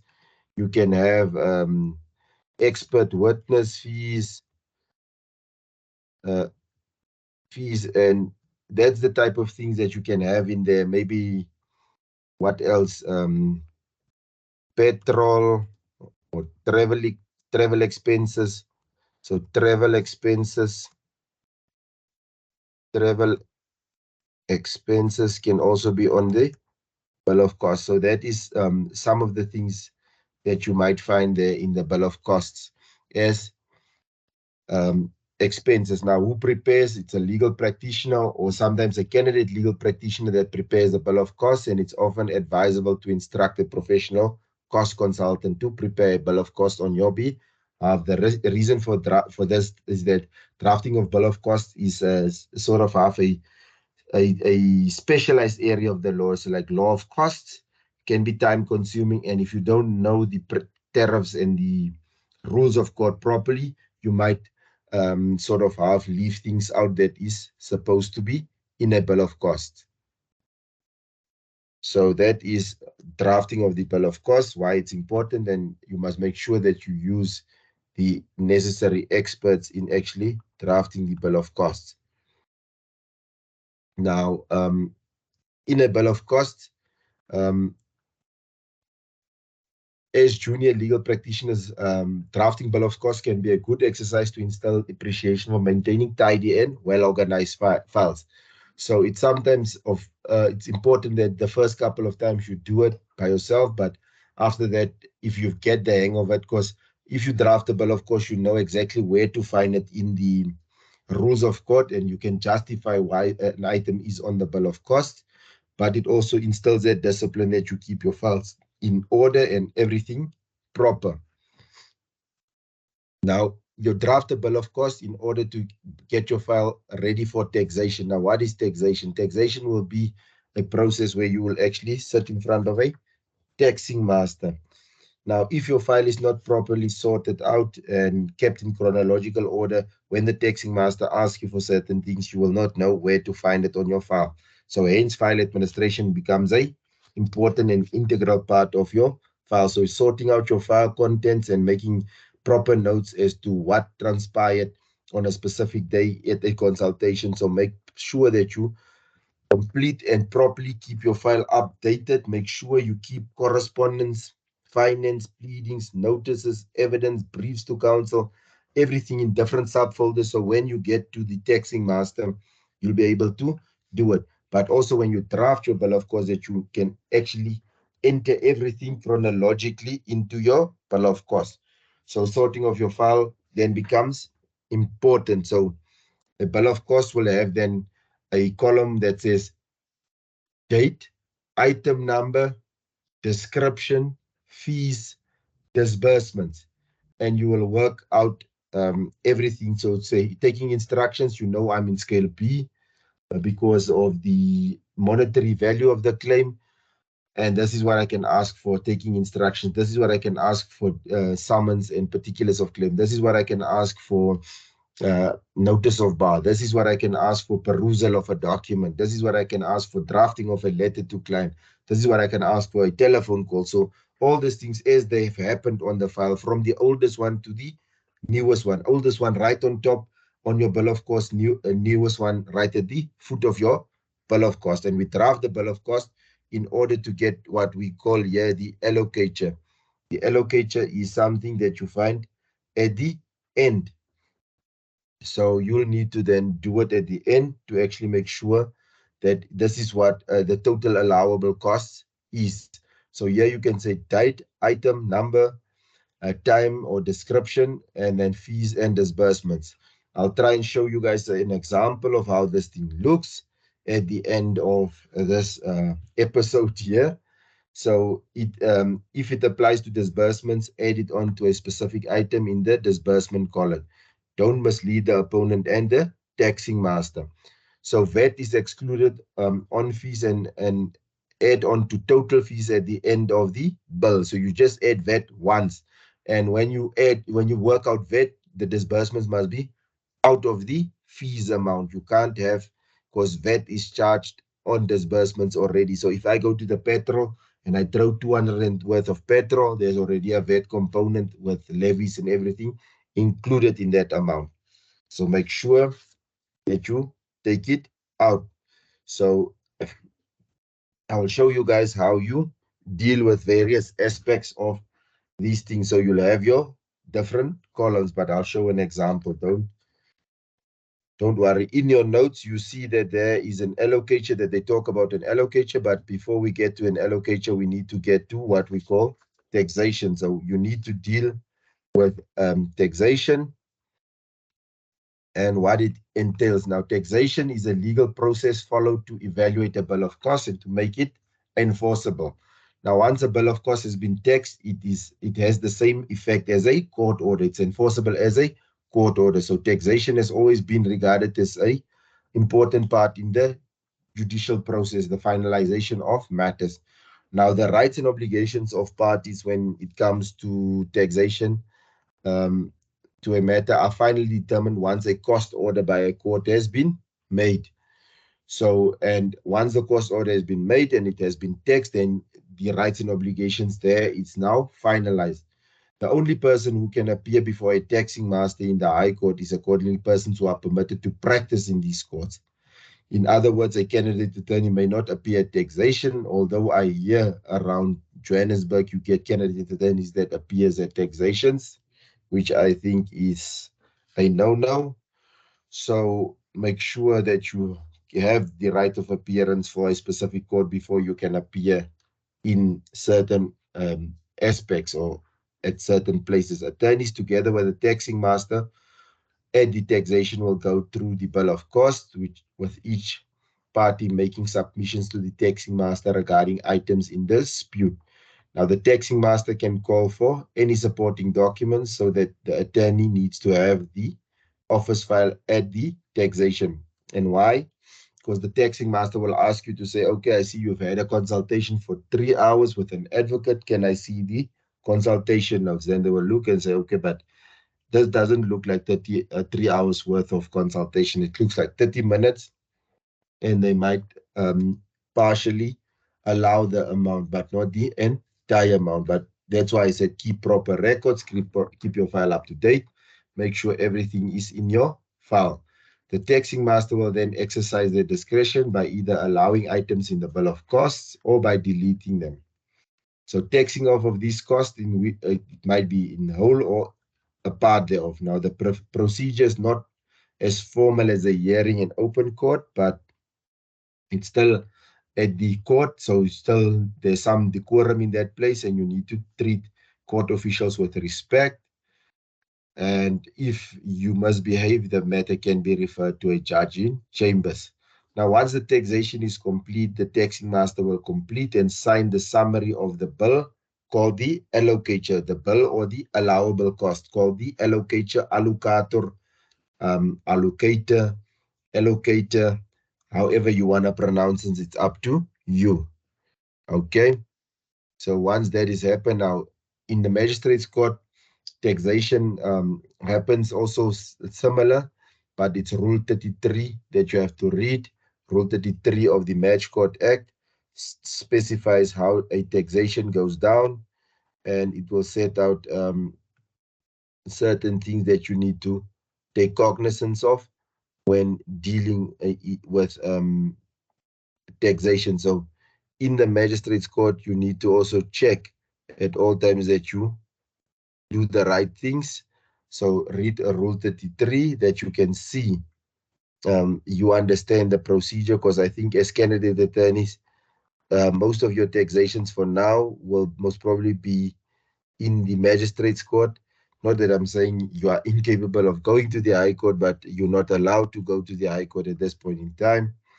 But you'll find it in Rule 33 of the Match Court Act, and it says that how it's going to go down, and you need to then do certain things. So you'll draft your bill of costs. Once your bill of costs is properly drafted, you will then make your bill of costs available to the opponent, and the opponent will have time to inspect it. And after they inspect it, this is done for a period of like 10 days, and this can be done in normal business hours. And you then thereafter, if the parties agree, then they can have the bill of costs text in that way to say, we agree that item 10, item 99, item 200 comes off, but the rest of the items remain.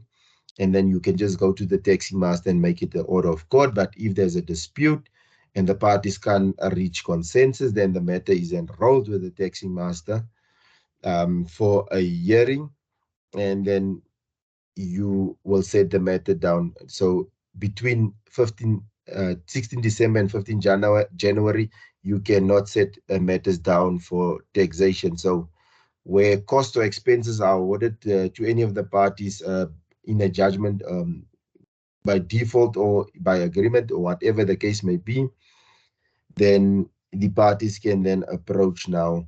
You draw the bill of costs and expenses, and they can include now such payments as necessary and properly made. And if you want to know, you can then look prior to enrolling a taxation, you need to have a form as close to form 58, I think, in the match court rules that you need to give. So you first give the other party 10-day period to inspect, and then if not, then you require, then they must give a notice to oppose, and that opposition should be given within 10 days. So you have 10 days, and then after that 10 days, they have another 10 days in which they need to say that we're going to oppose, and they need to give a summary of the items and a small description why they're opposing certain things. And now this procedure in the match court and the high court, it's the exact same. So the rules has changed to a certain extent. So if you know how to do a taxation in match court, you'll know exactly how you do it in high court, because these three procedures are identical to one another. The only thing is that in match court, you'll find it in Magistrates Court Rule 3315.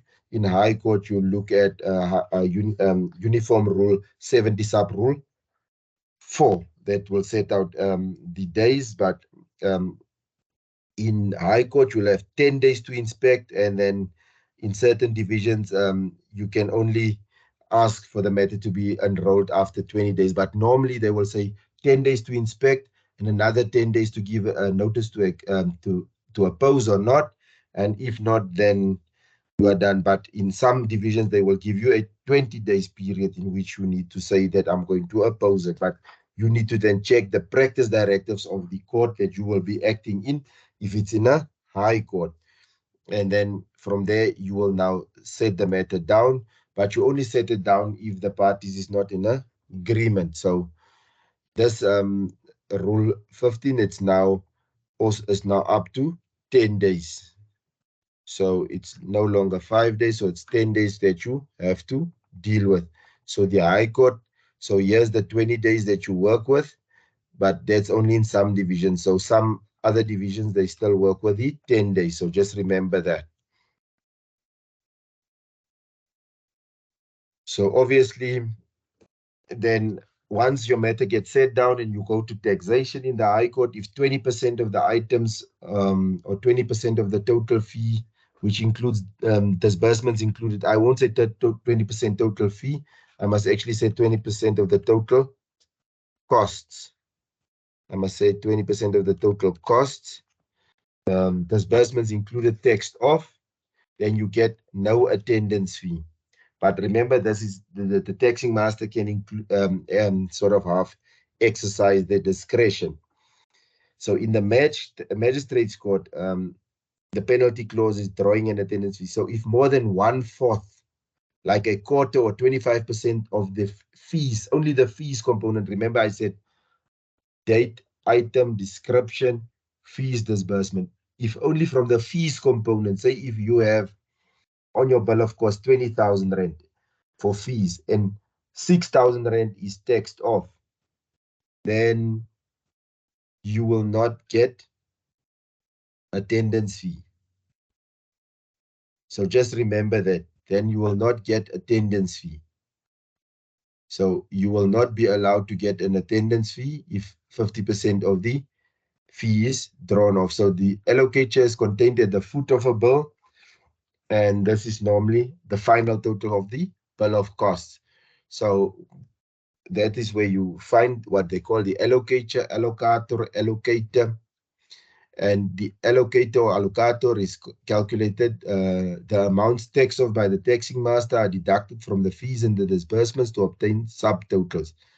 Now, as I said, drawing fee in the High Court is 11%, and drawing fee in the match court is also 11%. Attendance fee for attending taxation in the High Court is 11%, and it's in attendance fee in the High Court is on a sliding scale.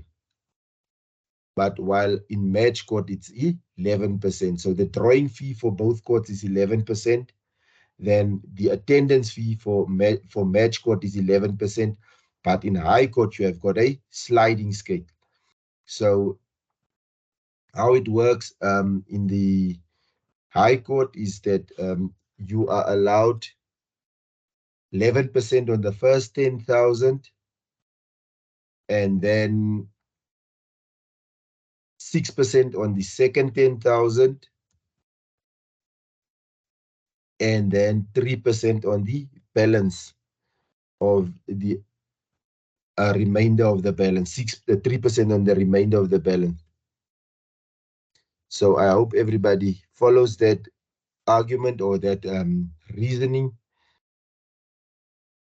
and how it will go out, but I'll show you guys how this thing works. Okay, so that is how it works in the match court, high court, and then I'll try and show you guys now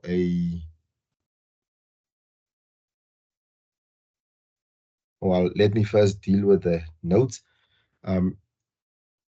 So I've dealt with the penalties. So the sliding scale is then, again, the allocator sits at the end of the bill. It's like the total allowable cost after you've deducted the amounts that was taxed off by the taxing master, be it in match court or in high court, to obtain subtotals. Then drawing fee. The drawing fee in the high court is 11%. So drawing fee means that fee that you can charge 11% on the fees and costs, the fees and disbursements for drafting that account to say item 1, taking instructions, item 2, doing 1, 2, 3, item 3, up until a specific point, you charge 11% for both match court and high court.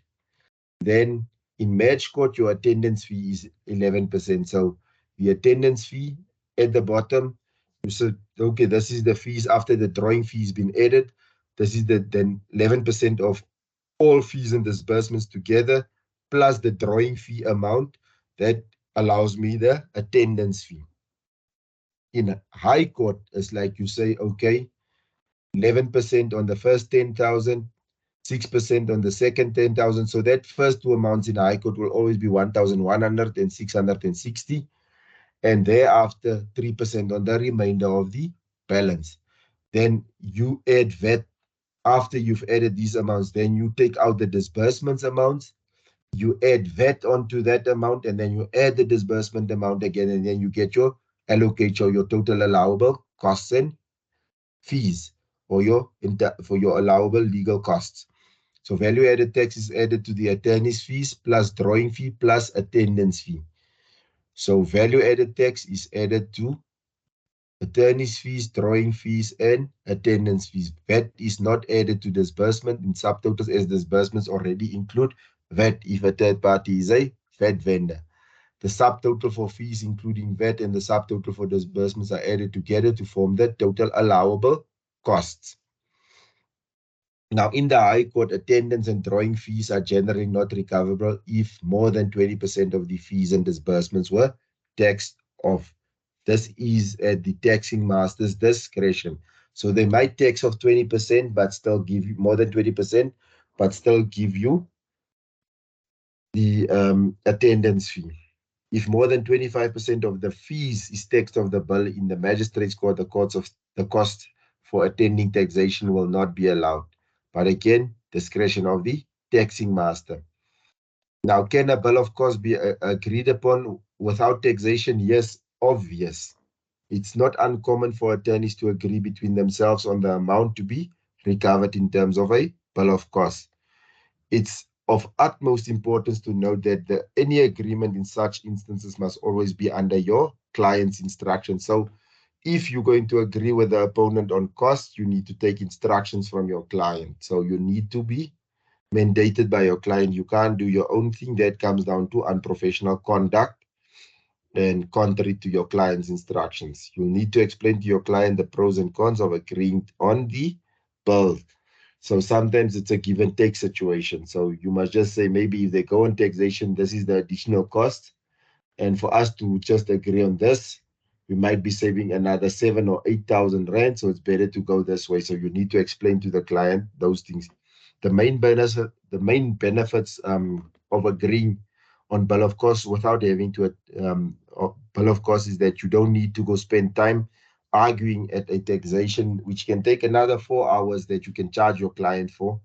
That would be saved. Also, the drawing of the or the opposing of it, the attendance fee, the drawing fees, all those things can then be avoided in some instances where you agree to say that we agree, I'll pay you X amount, but you're not going to include drawing and attendance on that bill of cost. Then parties agree, then your client is saving money. So it gives certainty to the amount agreed upon, and it saves your client costs by avoiding a taxation. Now, if an agreement is reached between your client and the opponent, attorneys will need to sign the allocator or the allocator or allocator by consent, after which the bill is then endorsed by the taxing master. So the taxing master signs it, put that court stamp on it, and then that thing is now the allocator or the total allowable costs, and it has the same order as a court order, or its same effect as a court order. And if you don't pay it, then they can issue warrants for execution against your client's property. So you need to advise your client on that. Can a decision by a taxing master be challenged? Yes, it can be challenged, but not a decision that was reached by consensus between parties, where parties agreed and the taxing master just endorsed. That cannot be taken on review. But if there was decisions taken by the taxing master during the taxation process that was duly enrolled and everything, it can be taken on review. So Magistrates Court Rule 35 makes provision that the taxing master's decision may be reviewed by a magistrate in chambers in terms of uniform rules of court. Rule 48 allows the behavior or the conduct of a taxing master be reviewed by a judge. So both these rules set out the procedure for bringing a review application. So you can take the decision because it's an administrative act performed by a taxing master. So you guys have learned in civil procedure about appeal and review. When it's an administrative action, you can take it on review. And this is an administrative action performed by the taxing master, so you can take it on review. So it's important to note that the review proceedings must be initiated within 15 days of the taxing master's decision in both High Court and Match Court. Don't wait for too long, then you want to take it now on review. Okay, guys? So that is the notes. Now I want to move to an example so that I can try and see if I can show you guys an example where we say allocator in the High Court. Guys, and I've used now 5%, but it can be 11 and 11 there. So this is the normal situation. I don't know if can you guys see my screen where I have allocator in the Magistrates Court? Can you guys see my screen? No. Okay. I'll share now. Let me see, share screen. Okay, you should be seeing it now. Yeah. Yes. Okay. Okay. I know I'm going to catch you guys now in the middle of certain things. Okay.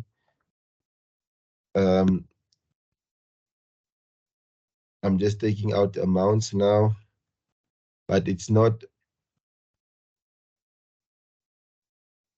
These amounts was a little bit different because I worked with different guys. Now, first and foremost, if they don't give you percentages in the exam, then you work with the percentages that sits in the legislation. 11% for drawing and 11% for attending a taxation. But if in your exams they might tell you, okay, you can the percentage for drawing fees is maybe 17%, then you work with it. So you need to read properly what they ask you. Now I say, okay, here we've got an example now where we have an award that was given, and now and we say now this is on a party scale. It was awarded to your client. Your client has been awarded costs, and the cost is now awarded, and there you see the amounts for cost and disbursements that was given in favor of your client. You need to now work out the allocature. You need to work out the allocature. Just give me a second. I just need to grab my calculator.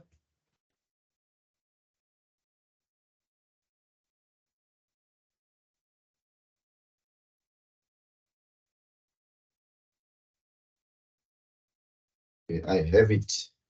Here I have my calculator. Now I say to you guys, okay, guys, let's work out the allocature here. Now we say, okay, you guys can see everybody's with me. We see that, okay, this thing has gone to the taxing master. The total bill was 21,517 Rand and 24 cents.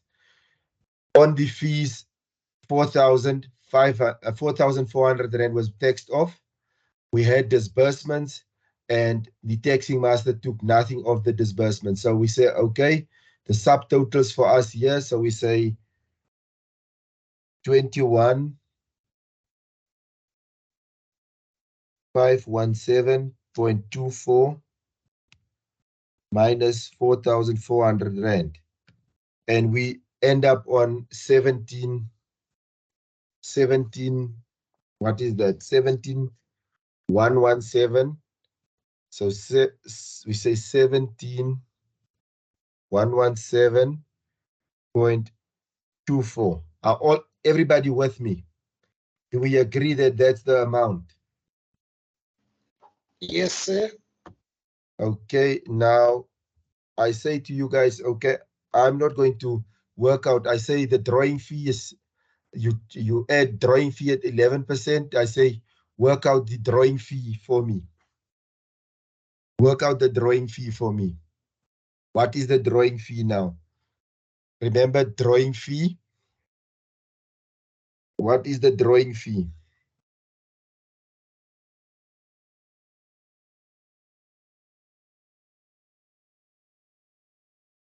Would that be 11% of the 17,117.24? I can tell you now, Darcy, but I need to just for a minute be quiet. I just want to see if you guys are going to make the mistake. I just want you guys to give me totals. Should we give you that 18,800, or should No, we just give me the amount.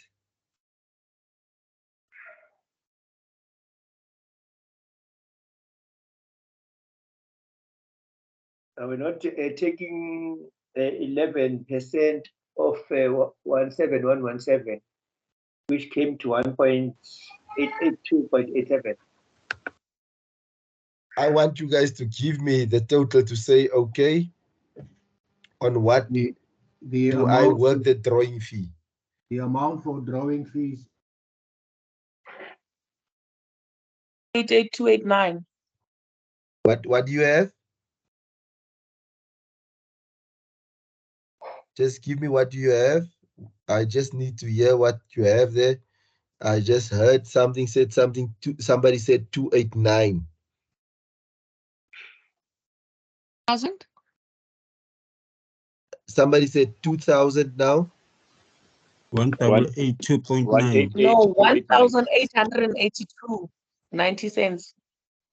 So 1,200. 11% of 17,117 is 1,882.90.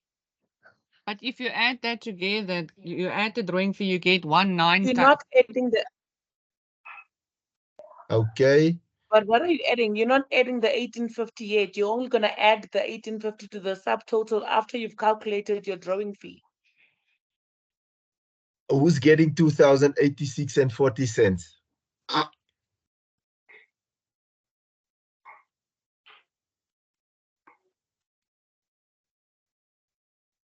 Who's getting that amount? That's actually something. Mr. Hart, can I ask a question? Yes, you are allowed. Don't we first calculate 11% of the subtotal? So the total amount less the text of amount, you get your subtotal, and then you calculate your drawing fee on that subtotal, and then you add your disbursement disbursement to that amount after calculating the drawing fee? 100%, Or are you my saying we sister. add the No, disbursement, the 100%. subtotal before calculating? You would take the So if we're calculating the 17,117 drawing fee first, times 11 divided by 100, you should get 188.90. 882.90. That is what you're supposed to be getting. Who agrees that? Yes. I think it's Connie that's speaking as a Shirley. I agree with her. It's Shirley. Shirley. Who agrees with Shirley? I also agree All with of her. us. All of you. Yeah. All of Yes. you guys are wrong. All of you guys are wrong. I caught you. The drawing fee is 0. Let's just quickly check. What is 4,000 from that amount? Say 4,400 divided by 517.24. How much is it? Please repeat. Okay. I just want to know, do you agree with Shirley to say that it is this amount or is 0? 0. We agreed on that one. You already said it's 0. Can you maybe repeat your question, because now I'm getting confused. Are we not supposed to calculate the 11%? Yes. I'm just asking, is that allowed what we were doing now? You guys are forgetting an important step here. If it is in excess of 20%, then you're not allowed to get drawing fees. Dion, that's only in high court. I'm just saying, guys, whenever you look, this amount that Shirley calculated is correct. You need to check this amount text off. Is it more than 25%? Remember, we're in magistrate's court. Nah? You need to check this amount. If it's less than 25%, then we're good to go. Then that amount stays. It's 20%, not 25. Yeah, it's like 20.45%. But if this amount was maybe 6,000 rand, then we would have had something different. Then you must check, and it becomes 0. Your amounts, then you're not allowed to have certain fees. Is it correct or not? From what I told you guys, I'll give you guys now the right answer. It's correct. Okay. So guys, irrespective of what is text off,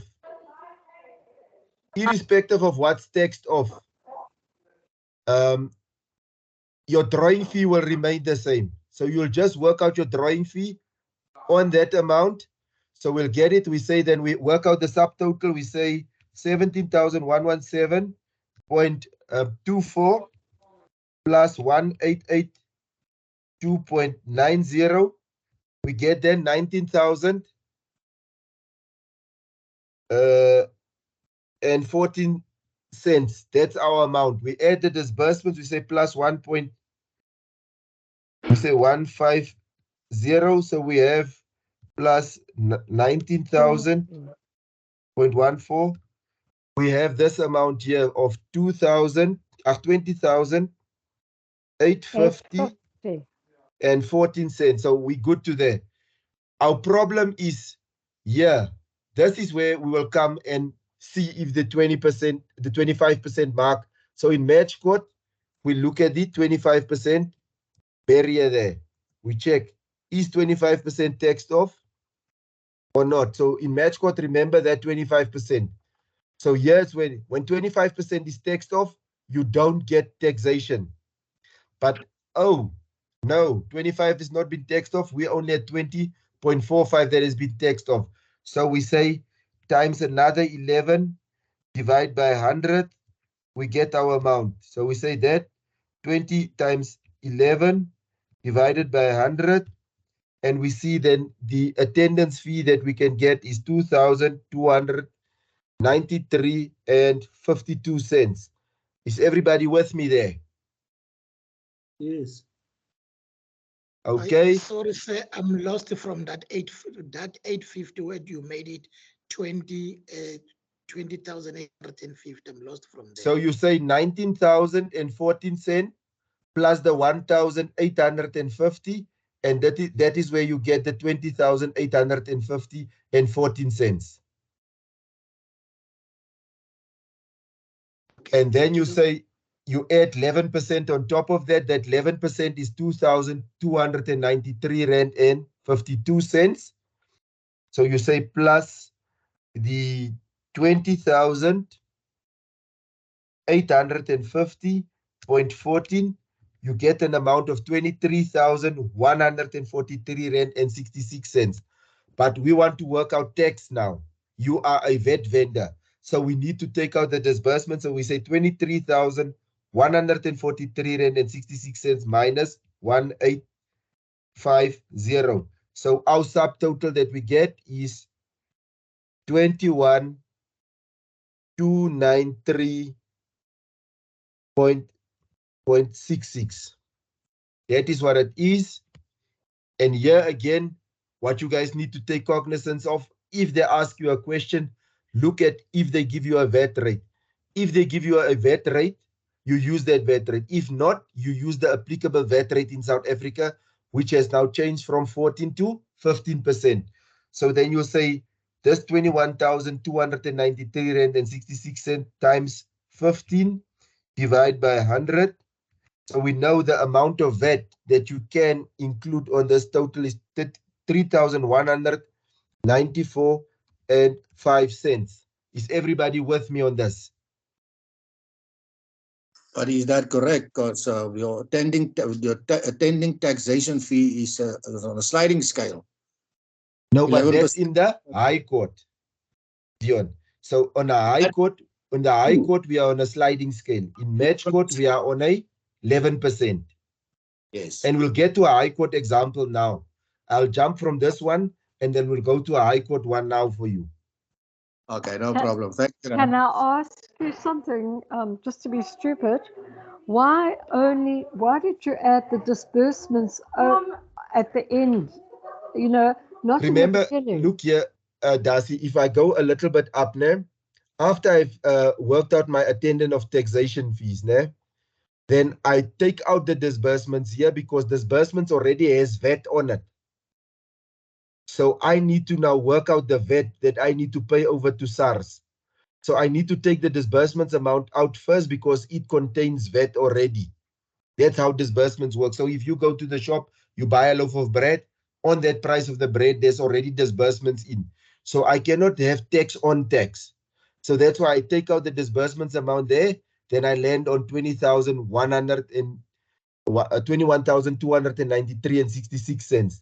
And then I work out VAT, which is at 15%. Then I get this 3,194 and 5 cents. Now I've worked out VAT. Now I can add the disbursements because I want to work out my total costs allowable.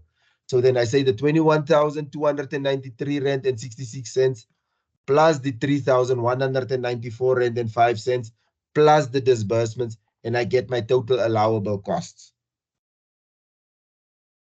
Are you with me there, Darcy?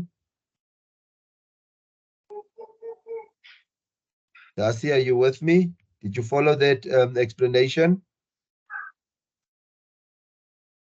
So who gets, Shirley, do you get this amount, Shirley?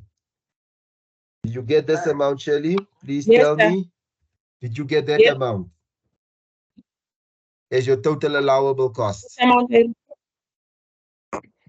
Okay, I did not add it up, but it will be those three amounts added together. I can quickly calculate it for you. Okay, Philip. Philip, what are you saying? Mr. Hart, not 11, 71. 71. Sorry. Thank you, Craig. Thank you, Craig. I made a blubs there. Sorry. I made a blubs. I was typing, but not typing properly. Nathan, you can come through. So why do we add the disbursements and then subtract it? Remember, drawing fees and attendance of taxation is charged on both disbursements and fees. So your drawing fee is calculated on your fee component and the disbursement component together.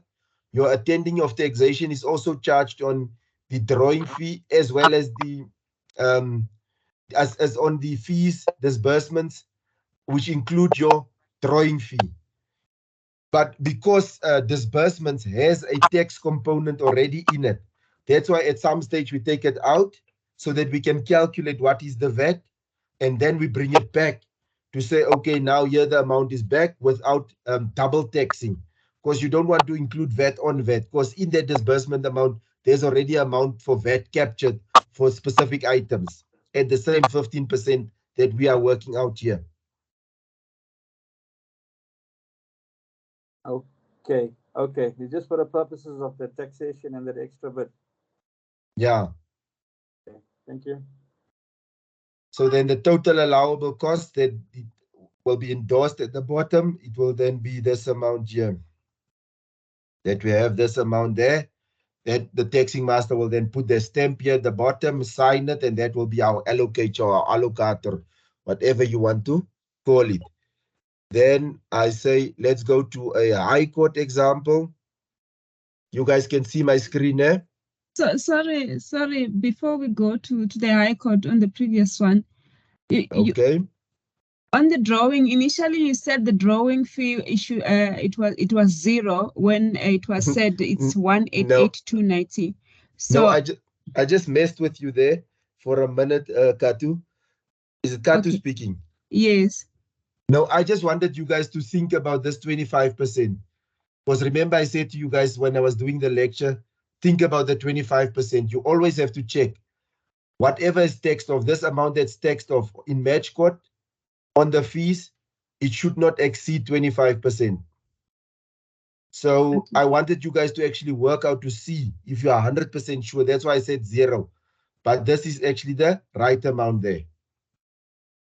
So I would then supposed to then take the calculation of the drawing fee and look at the tax amount and check whether it's 25% before we could then add it on. Yeah. How do we calculate but it's it? not the text amount, the amount that's text off, like to see how much is text off.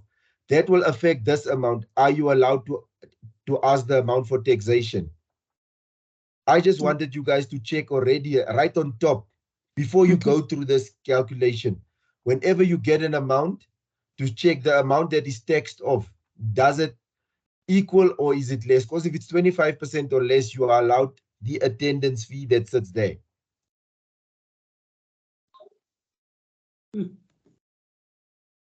Okay, let me just, for argument's sake, let's do this. Okay, let's do this. And we make this amount now 6,000. Now, we make this, and I'm going to do this example now all over with you guys, okay? Let's get everybody on board. And now I'm now explicitly making this amount now high so that it changes the whole set, and I hope maybe this will then now change how you see things. We say, okay, this is the total fees that is our bill of cost came to 21,517 rand and 24 cents. I say to you that 6,000 is taxed off. I say to you, okay, work out the drawing fee. So work out the drawing fee. So I say, okay, now we say 21,517.24 minus 6,000. So we're sitting on 15,517. So 15,517.24. That is the subtotal that we have there. Is everybody with me there? Yes. Now I say work out your drawing fee, because your drawing fee is on the fees and the disbursement component. So these two components, you need to add them. Now, you need to add these two and work out the drawing fee. So you say 15,517 rand and 24 cents plus 185, and you get 17,367 rand and 24 cents. You say times 11 divided by 100. So are you guys getting this, what I'm getting? If you say yes or no, you can help me there. No.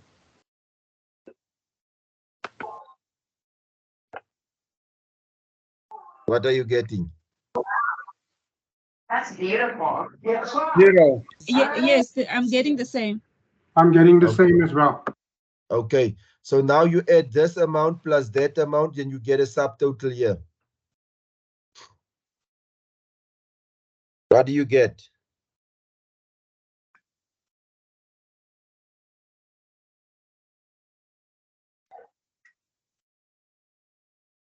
To 7.64. Give me the total. Who's giving the total? It's Tasha. Tasha? I've got 17427.64. Okay. 127. Can I please ask a question? You are allowed. You may ask the question. When you were calculating that amount there by the subtotal, did you add that 15,517.24 with the 1850? Yes.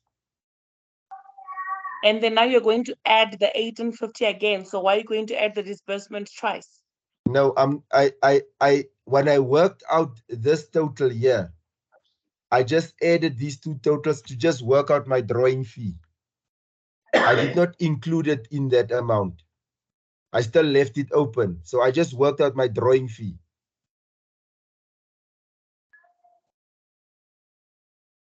Are you with me? I did not include it. I just worked out the drawing fee, but I did not include that actual amount into the amounts that I'm charging there. So are you saying, am I correct in my understanding that what you're saying is that the 11% drawing fee includes the disbursement already? No, it's just worked out. Are we not only supposed to include the disbursement when we calculate the attending? Just give me a second and let me just see quickly what am I doing so that I don't confuse nobody. Because my understanding is that that 11% drawing fee should be calculated on the difference between the total and the text off amount. Then you get your subtotal and then you calculate your 11% drawing fee, get your new subtotal, then you add your disbursement, and only then you calculate your attending. So if you're saying by the first subtotal we add the disbursement. Yes. You can proceed, Mrs. But if you're saying that by the first subtotal, we add the disbursement and calculate the drawing fee on the subtotal plus disbursement, that was not the way you calculated it in the first example. Okay. Because in the first example, you had a subtotal I just want of to see now. I think I've made a mistake here in the calculation. You made a mistake because you added the 1850. Yes, Times 11% is only on 15,517 times 11 without adding the 1850. Oops. There's my amount. There's my amount. Sorry. Confusing the confused. There it is. Then okay. So there it is now. Plus 15.15. It's because I was now changing the totals and trying to make sense here. Because I sort of half deviated from the thing that I worked out earlier. For those who are now confused, you shouldn't be. The drawing fee is only calculated on your first total minus the text of amount, and then you get your new total. And on that amount, that's where you calculate your drawing fee. You do not 100%. Disbursement at this point is not yet in the picture. Then only 100%. get when you get your second subtotal, then you add your disbursement. So only when you calculate your attending taxation do you add the disbursement. 100%. 100%. Was it Katu that was assisting there now? No, it's Shirley. It's Shirley. Oh, Shirley. Thank you, Shirley. You were actually spot on there. I made a mistake there.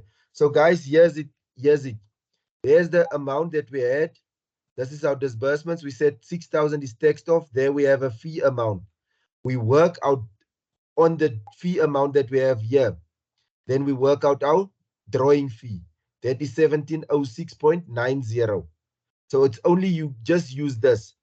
And once we worked out the 1790, we add 15,517 rand and 24 cents plus the 17,069.90, and then we get to 17,224.14. Are we all the same there up until there? Shirley, you are with me there, ne? So why are we adding the drawing fee? Yes, because then it exceeds the 25%. No. Remember, I will tell you now where the drawing, that 25% comes in for attending of taxation. Okay. Here by this component here. Because remember, they said the notes, if I can go back to the note says if 25%, a quarter or 25% of the fees, excluding expenses, is taxed off, then you get no award, or no, you don't get attendance fee for the taxation. That's what it says in the match court. In the high court, it says if 20% of the items of the total costs, disbursements included, is taxed off, you don't get an attendance fee, but discretion of the taxing master can be exercised. So here we say there we have the amount of fees minus the 6,000 that is taxed off. We have this drawing fee subtotal, or the fee subtotal here of 15,517.24 cents. And then we have another, we have now to add the drawing fee there. We have to add the drawing fee of 11%.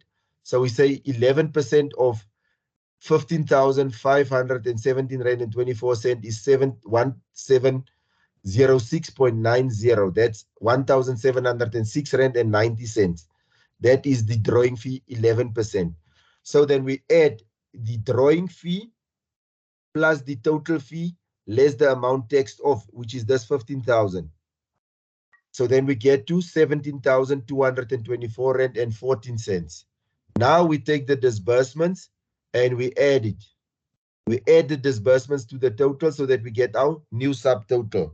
So we say 18,500 and we get to 19,074.14. So is everybody's calculation the same up until here?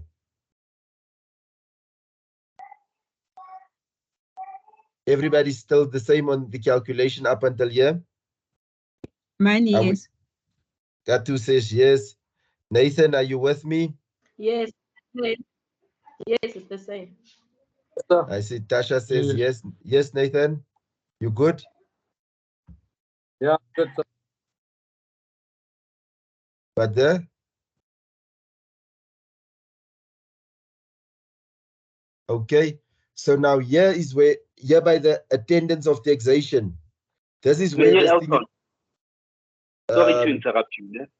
Yeah? Is it Leon or Leon? It's Lion. It's Lion. Yes, Lion. When we are doing these calculations, is the amount of the disbursements, the 1,850, is it always going to be provided to us? Or is there a certain calculation that brings us to that disbursement? They might, in the exams, they might give it, or they might say to you, here's the disbursements amount, maybe 600 for petrol, 500 for this, and then you have to add them up and calculate. So you need to know what is a disbursement, what is a fee component. But most of the exams, they give it to you guys like this. They would give it like the fees. The fees and the disbursement, because it still takes a lot of time for you to do this calculation. So to still work out additional calculations, sometimes they give it, but you must be wary that they can just give you to say, okay, the expert witnesses account was 10,100 and something, the doctor's account was this, the sheriff's account was this, and you have to add them together to come to the disbursement. Oh, okay, now that makes sense. Now, would such a calculation also appear on this table, or would there be a calculation that we have to do separately away from this table? It will be separately away from this table. Here in this table, you'll just work with the disbursement, the total disbursement amount that you have. Okay, now that makes sense. Okay, thank you, Chief. One delay and Gluli. One delay and Gluli. Please request that we redo this allocata thing maybe for the first 20 minutes in tomorrow's class. Because some of us I don't know who's doing class. What class do you guys have tomorrow? Are we not continuing with this class tomorrow? I heard like it's only one class. No, today this was the only class. There's no class tomorrow. Yeah, because that's why I had to like, because these things, because normally I say to you guys, we normally do it over 2 classes, then it helps. But according to the time schedule I was given, it's like there's only one class, one delay. Yeah, because I can tell you there's a lot of us who are confused, and we need to ensure that we understand all the processes so that it does not become a problem when you're writing the exam. Okay. But or rather say if maybe you can perhaps post the video, so maybe we can catch up there. I don't know if that will okay, I'll suffice. just put my email address there. The ones that's confused, they can always just try and catch me on Microsoft Teams, and we can always have a chat maybe during the day or at some stage. So I'll just post my email address, and you can just make a Microsoft Teams meeting. Then I can quickly try and work out something. Okay, we highly appreciate it. Thanks. 100%. Okay, guys. Now remember, now I said to you guys, now we've changed it here on top. We say that 6,000 has been taxed off. Now we know if we take 6,000 divided by 2157.24, then we get to 28%. That's 28%. So we know 28% of our bill of our fees has been taxed off. So we know we're not getting taxation. Then we make this 0. We make it 0. That's the amount for taxation because of this amount that was taxed off. That is more than 25% of the fees. So then we say 19,074 rand and 14 cents plus our disbursement. It will give us 20,924 rand and 14 cents. And 14 cents, that's where we will add.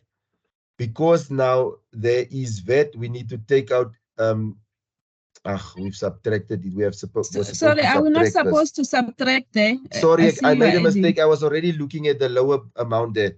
We were supposed to take out of 19,074.174 minus You'll get 17,224.14. So we get that amount there that's on top again.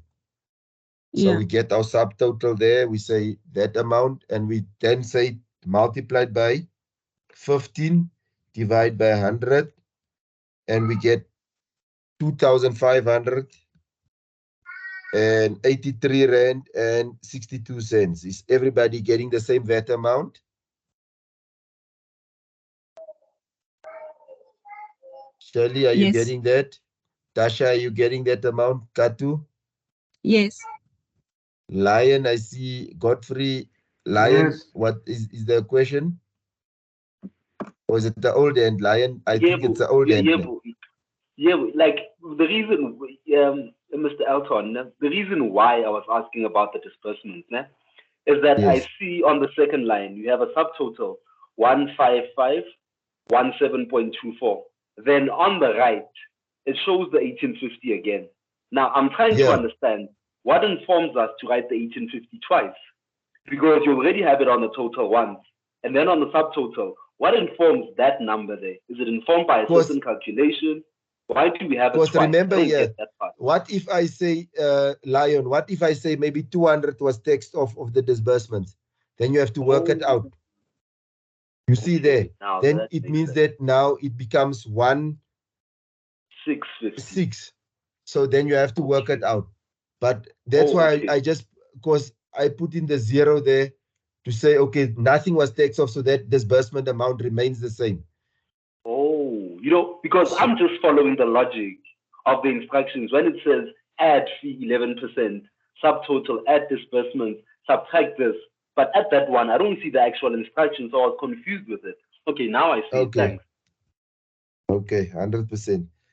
So are we getting all the amount of 121,657? And I know, guys, after a long day, after work, this can be pretty much confusing. Hello, Mr. Hart. Yes, I can't see who's speaking, but I'm trying to figure out who's speaking. Joseph. Joseph. Yes, I asked you, please ask us a question on the chat to explain more on this subject you're talking about, drawing fee. But you didn't see it earlier. Sorry about that. to call you back. Okay, Joseph, I'm just trying to see. You asked what about drawing fee, Joseph? Oh, what I mean by drawing fee. Yes. Drawing fee is the fee that you charge, because remember, you are still a legal practitioner. If you do the bill of cost, it takes of your time, it takes your knowledge to know what should you include in that bill of cost. So that is seen as the drawing fee to draft the bill of cost. That drafting of the bill of cost is called the drawing fee. Okay. Okay, Joseph. Is that clear? Is it clear that do you understand what it means? So when you sit there with your pen to say item number 1, date 1 January 2020, drafting of summons, 800 and something rand, or 1,500, 1,050 rand, or whatever the amount might be based on the scales that you are in. That process up until you get to the final amount, which would be this amount, till you get to this amount to say that the cost, the fees is 21,517 rand and the disbursement is 1,850. That work that you've done is the drawing of the bill of costs, which is the drawing fee that you are entitled to because you worked as a legal practitioner. Because we sell time. That's what we do. Thank you. Sorry, Mr. Hart. Yes. Yes, it's Peggy Tembatwala speaking. Yes, Peggy Temba. Yes, I'm also confused with some few things here. So there is 25%, there is 11%, and somewhere you speak about 15%. So now, okay. The 25% is the amount that you look at when 25% of the bill is taxed off. Yeah. When more than 25% is taxed off, you don't get a attendance fee. But your drawing fee, the amount that you can charge for your services that you render must be 11% for drafting the bill of cost. And then when the matter is enrolled for taxation at the taxing master's office, for you to go there and spend your time and argue about what must be on the account and what must be not on the account, that is the attendance. That's also 10%. But VAT in South Africa is charged at 15%. So VAT in South Africa, the VAT rate currently as we speak is 15%. It's 15%. That's the VAT rate as per the VAT Act. So if you are a VAT vendor, you can charge VAT at 15%. So you guys in your exams, you must listen very carefully what they say to you. If they say work out with a drawing fee, because they can change the drawing fee in your exams to say, for that example, the drawing fee is 9%. Then the drawing fee should be 9% and the attendance fee should be 9%.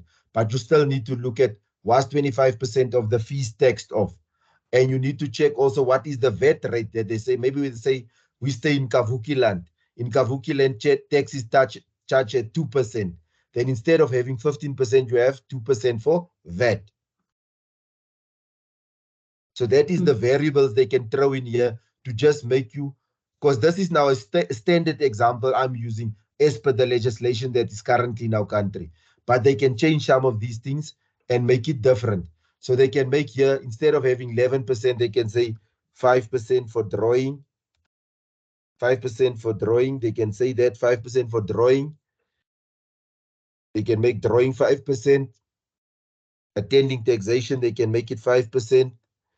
Also, just to make you dear Makar, because you've now trained on 11%, then they can say 5%. And here they can make, instead of 15, they can make maybe to say something like 2% or 3% or 3%. They can say that is the VAT. So just to make you dear Makar. But that shouldn't make you dear Makar if you understand the basic principle of how the table works. I know it's a lot of information at this time of the day. Okay, so everybody's with me on this one.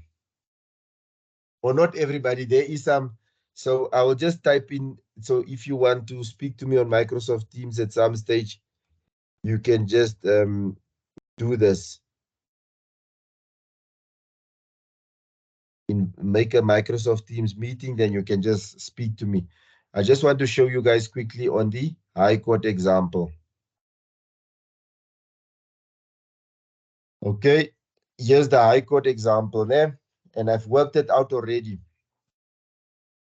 When they say, okay, the fees that you're going to charge is 50,000 Rand, we say nothing has been taxed off, and we say the disbursement is 12,000 Rand. 12,000 Rand, and the principle applies again the same. You work out the subtotal is 50,000, we say add the drawing fee. So 11% of 50,000 is 5,500 Rand. Then we get a subtotal of 55,500 Rand. We add the disbursements, which is your 12,000. Then we get a subtotal of 67,500 Rand. Now, the attendance of taxation in the High Court goes on a sliding scale. So I said to you guys, the first two amounts on High Court on the sliding scale will always be this amounts, 1,100 and 660. I think it's 660. If we take, 6% of 10,000 is 600, nah, if I'm not mistaken. 6 divided by 100. Is it correct there? Anybody just, so it's 600. So it's 600. And then the only one that will differ, so we'll say now the total bill is 67,500. So we take off 20,000, then we are left with 47,000 there. So 47,500. So we say 47,500 times 3 divided by 100. And that is what we get. So it's 1,425 Rand. So the attendance of taxation is then 1,100 plus 600 plus the 1,425 Rand. That is our taxation total. And then we add the VAT. But before we add VAT, we need to take out the disbursement. So before we do anything here in this column here, we need to insert a row below. So insert a row and we say subtract. We have to subtract the disbursement, subtract the disbursements, because before we put in VAT, so we say 12,000, we need to take it out. We put it in there, we say 12,000, so we say, now we can add those amounts. We say 1,424 plus 600 plus 1,100. We get 3,125 Rand plus your 67,500. We get to 70,625. But we say minus the 12,000. So we left with 58,625 Rand. And we say then times 15 divide by 100, when our VAT amount will amount to 8,793 and 75 cents.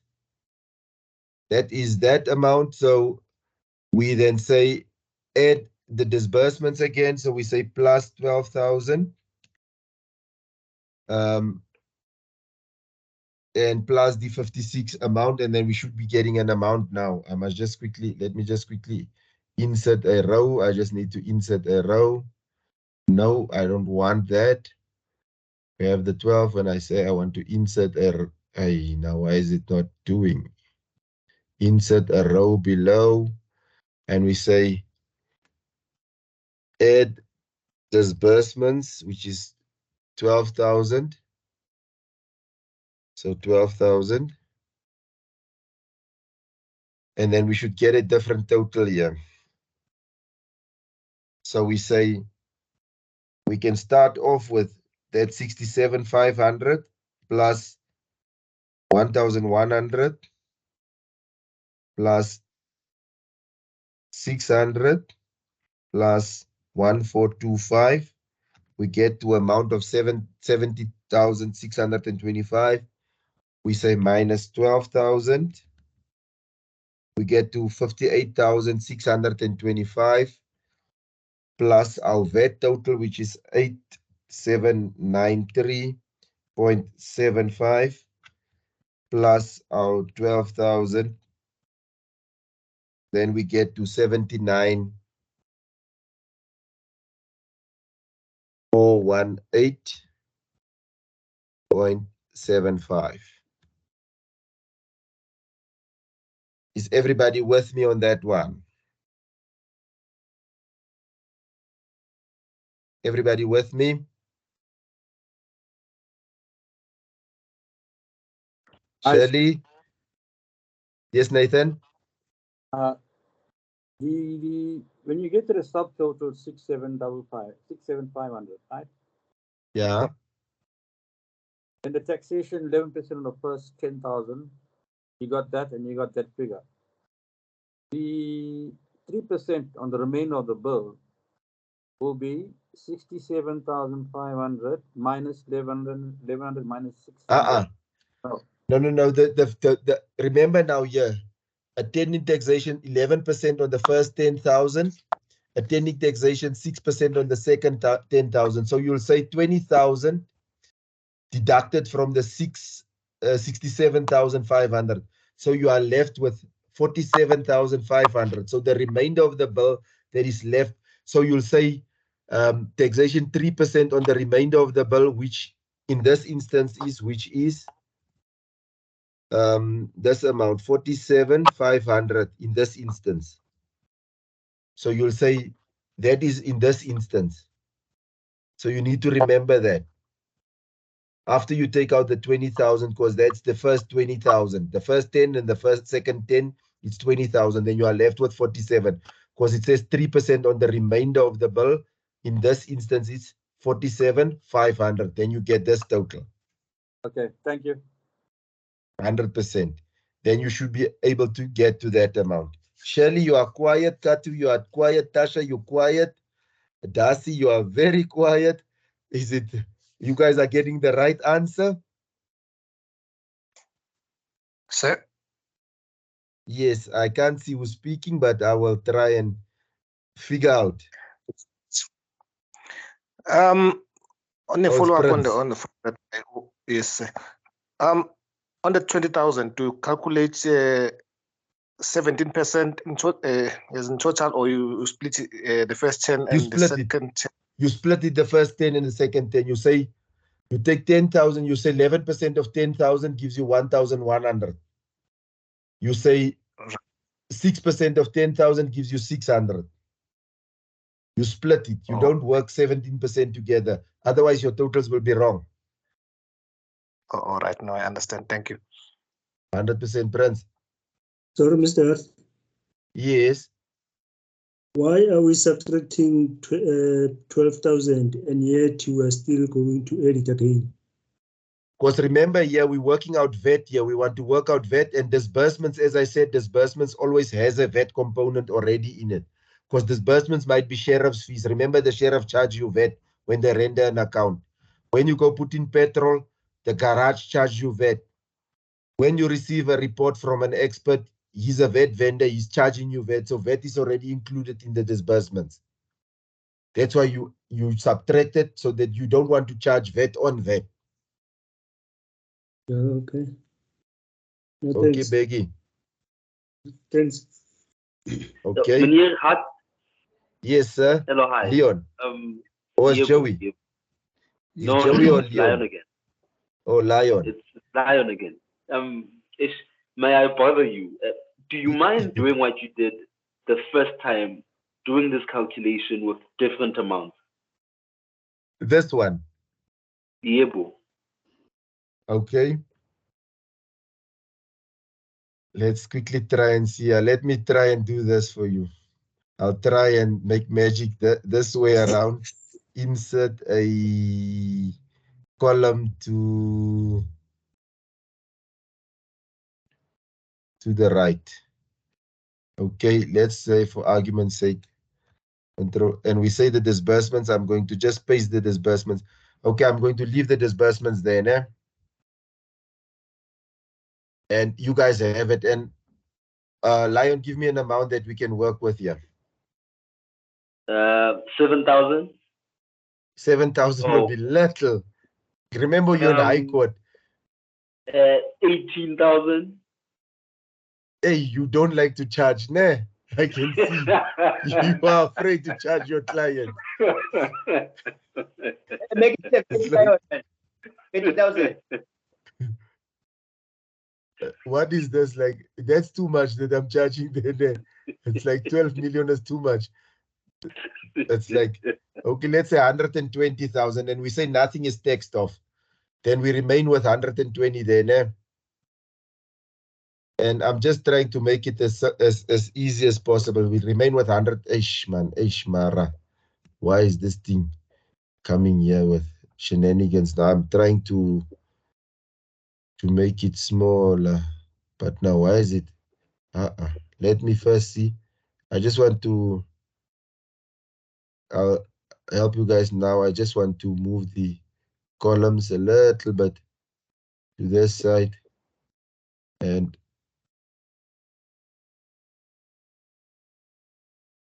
ish. Okay, let's work there with 20,000, 120,000. And now we say the drawing fee. We want to work out the drawing fee. We say the drawing fee is 11,000 on 120 times 11 divided by 100. So our drawing fee then is 13,000 some cents. Let's see, I was supposed to put it in here. Let me just quickly, let's go back. I just want to do everything. I just want to do everything over. Mr. Hart? Yes. Is this the last? Yeah, it's the last example. Okay, because I can go now.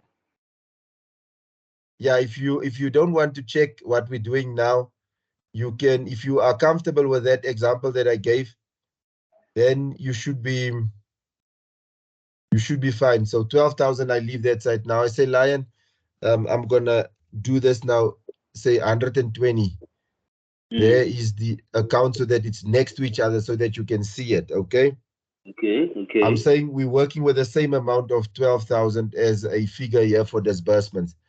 So we say the amount for drawing is then it's 13,000. So the figure here 120, because we say nothing is taxed off. I leave 120 there. So I say my drawing fee is then 13,200. That's what my drawing fee is. So my subtotal, I say 120 plus the 13,200, and I'm at 133 now. Yeah. 133,200. So there I am. Now I add my disbursements here. I say 12,000 coming in. Just check if I make my totals right. My 12,000 come in. And I have my subtotal now. I say 1 plus 12,000. And I'm at 145 now. I'm at 145. 145, 200. Okay. So I'm there now. Now I say, yeah, now my taxation starts. Now, as I said to Nathan earlier, because, because it's on the first 10,000, it's going to remain the same. That amount will remain the same. The second 10,000, it will be 6%. That amount remain the same. Okay. 600. So now if we say 145 minus 20, we say minus 20 when we minus 20,000. So it means that on 125,200 rand, I need to put 3% times 3 divided by 100. So it's this is the amount 3756.00. That is my 3% for attending taxation. So if I add all these amounts, now I say that 3,756 plus my 1,700 plus my 145,200, I get to a subtotal of 150. So I can even. I know. I'll show heard you now. Say 1,700. Where's that 1,700 you're talking about? It's like the 1,700, the 600 plus 1,100. I just added it together. Yes. Oh, okay. You understand? Yeah. I was just now a little bit trying to push for time. Okay. Yeah, of course. It's fine. It's fine. Let me just see. I put a row above. So here I get my subtotal now. My subtotal is 150 656.00. That is my subtotal. Now I say I take off my disbursement amount here. Ne? So I say minus my 12,000. Okay. So I'm at 138. I'm at 138. So if I take off my 12,000, I'm at 138. So then I need to now work on 138. 138, 6,656.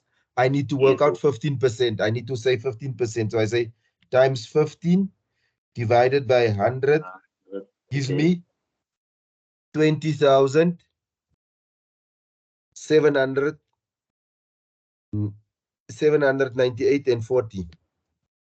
There I have my VAT amount now. So now I'm going to add all these amounts. Now I say, okay, I have now my VAT component. So I say now, here my 12,000 must be added again.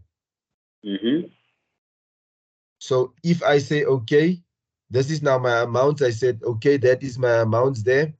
Because I say 150,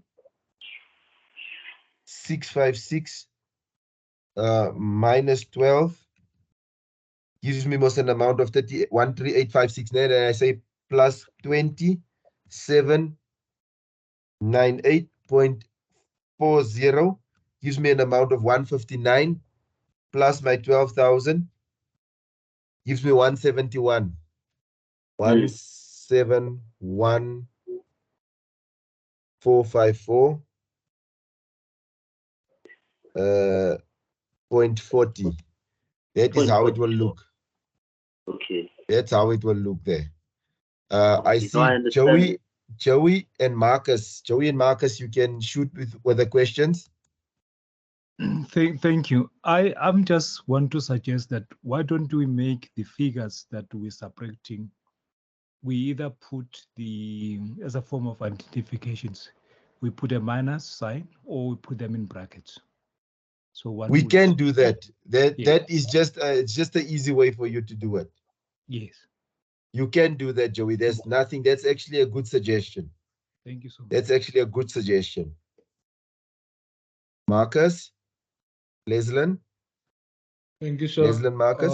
I just want to find out the amount you're working out there by the 3% taxation. On which amount you work it out on? Okay, now this amount here, I said, okay, the amount, can you see this amount I'm highlighting there now? I'm going to make it red. That was the amount that we worked out here on top. Now we said 120 plus the drawing fee plus the disbursements gives us this 145,200. Now, Leslin? Yes, I'm getting you, sir. Okay, now I say, because attending taxation is 11% on the first 10,000, we say 11 times 10%, 11% times 10,000 gives me 1,100. Then I say 6,000, 6% times 10,000 gives me 600. So if I say 145,200 minus 20,000 gives me 125,200, that's the remainder of the balance. So here the remainder of that balance will be, I'm supposed to now put that amount, say 125,200. That's the 3% I'm working on that remainder of the balance. Are you with me there? Okay. That's how you get this 37. Okay. Thank you, sir. Okay, that is my examples, guys. I hope this helped you guys. And that would be the end of it. Joey, I think that is an old end of yours now. Yes, if you guys, yes. If that is no more questions, guys, then you guys can log off. That will be the class for today, and I hope it helped. I hope it helped. Joey is there. Okay, you're going. Lion, yeah, thank you. I know. I'm satisfied. Thank you very too much. Okay, So just Katu? a clarity. Yes, Katu? So I wanted just to check in terms of tax of the tax, the 25 cap on the High Court is the same as the principle that we apply under the magistrate. In the High Court, it's 20% on the fees and disbursements. In Match Court, we're just looking at the 25% on the fees. In High Court, you look at 25% of everything, 20% of everything. So if you take the disbursements and fees together, and more than 25% of disbursements and fees is taxed off in High Court, you are in trouble. Not 25%, 20%. So it means that then we must then look at yeah, maybe okay, maybe I will. Katu, say what you want to say. I will remain here. Okay. So if we're looking at the example that we're just doing now, yeah. Yeah. So how can we then make maybe as an example in terms of that 20%? Which amount are we going to consider, and how the calculation will look like? Say for instance here, Katu, if we say now text of there was, maybe we say let's see quickly. Yeah, it's like it's 25,000 is 20 divided by it's 5. So if we say of this bill 27,000 has been taxed off now. We say 27 is taxed off, and I'm going to work in this example now. I'm going to change it now. We say 27 is taxed off. Then what is our amount that we are left with here now? We say 120 minus 27,000 is taxed off. We are left with 93, ne, Katu? Yes. So we are left with 23. So now we need to work out our drawing fee. We say our drawing fee is 11. We say times 11 divided by 100. So our drawing fee there would be now 10,000. 10,230. Okay. So 10 to 30. Okay, now what is our subtotal now? We need to get our subtotal. It will be 103,230. 103,230. Okay, that is our 230, and we say we leave the disbursements as 12,000. We say 103,230 plus 93 plus 12. So our subtotal now would be 115,230. 115,230. Okay, so 115,230. Okay, now we are here on 115,230. Now we have to work out our attendance of taxation. Now we know more than 20% of our bill has been taxed off. So automatically now our amounts becomes, this is what happens to our amounts now. If it's in the discretion of the taxing master and he says, no, I'm not going to allow you taxing fees, so this is what's going to happen. Okay. So that amount is then going back to this subtotal here. So our subtotal is not going to change anyway. It's going to remain. Okay. We say, then we say, now we say this amount, we minus our 12,000. Then we get 103,230. We get a 102,330. And we say now, what is our tax, our VAT amount on 103,230? We say times 15 divided by 100. 15,484.5. So it's 15. See, Kato, you are good at these things, man. I'm using Excel. You are good at these things. 15,484.50. Yes. Okay, Molemo, I'll come to you now for 850, and we say add the disbursement. So we say then that 15 plus so it's 115.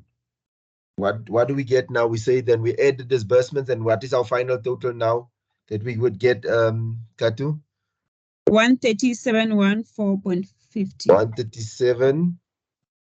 14.50. 137, 141. 130, not 137. 130. 130. 714. Or 714. 0.50. 714.50. Ah, sorry, 714.50. 0.50. Okay, let me just move this thing. So that is more or less how it will work out then if you are more than the text amount. Oh, okay. So the first thing then we did, maybe before the first thing we did, then we looked at that tax amount that if it's more than 20%, then we will know that we must not include when it comes to the taxation. Yeah. Oh, okay. Thanks. Mulemo? I just wanted to ask if you can give us these examples to practice with. I'll send them to Yes. Ms. Kalat so that she can actually make them available to you guys. Thank you. 100%. If I see there's something in the chat, let me just see. What is that? Thank you, Mr. Okay, Dunga. Thank you. Guys, if you don't have any questions, you can log off. Thank you, Mr. Hart. You'll excuse me. Thank you very much, sir. Okay, Craig. Thank you so much. Okay, Katu. Yes, good night. Guys, right, Biggie Demo. Nathan, it's good. Okay, guys, pleasure to work with you guys. 100%. 100%. Okay, Leon. I say Leon, it's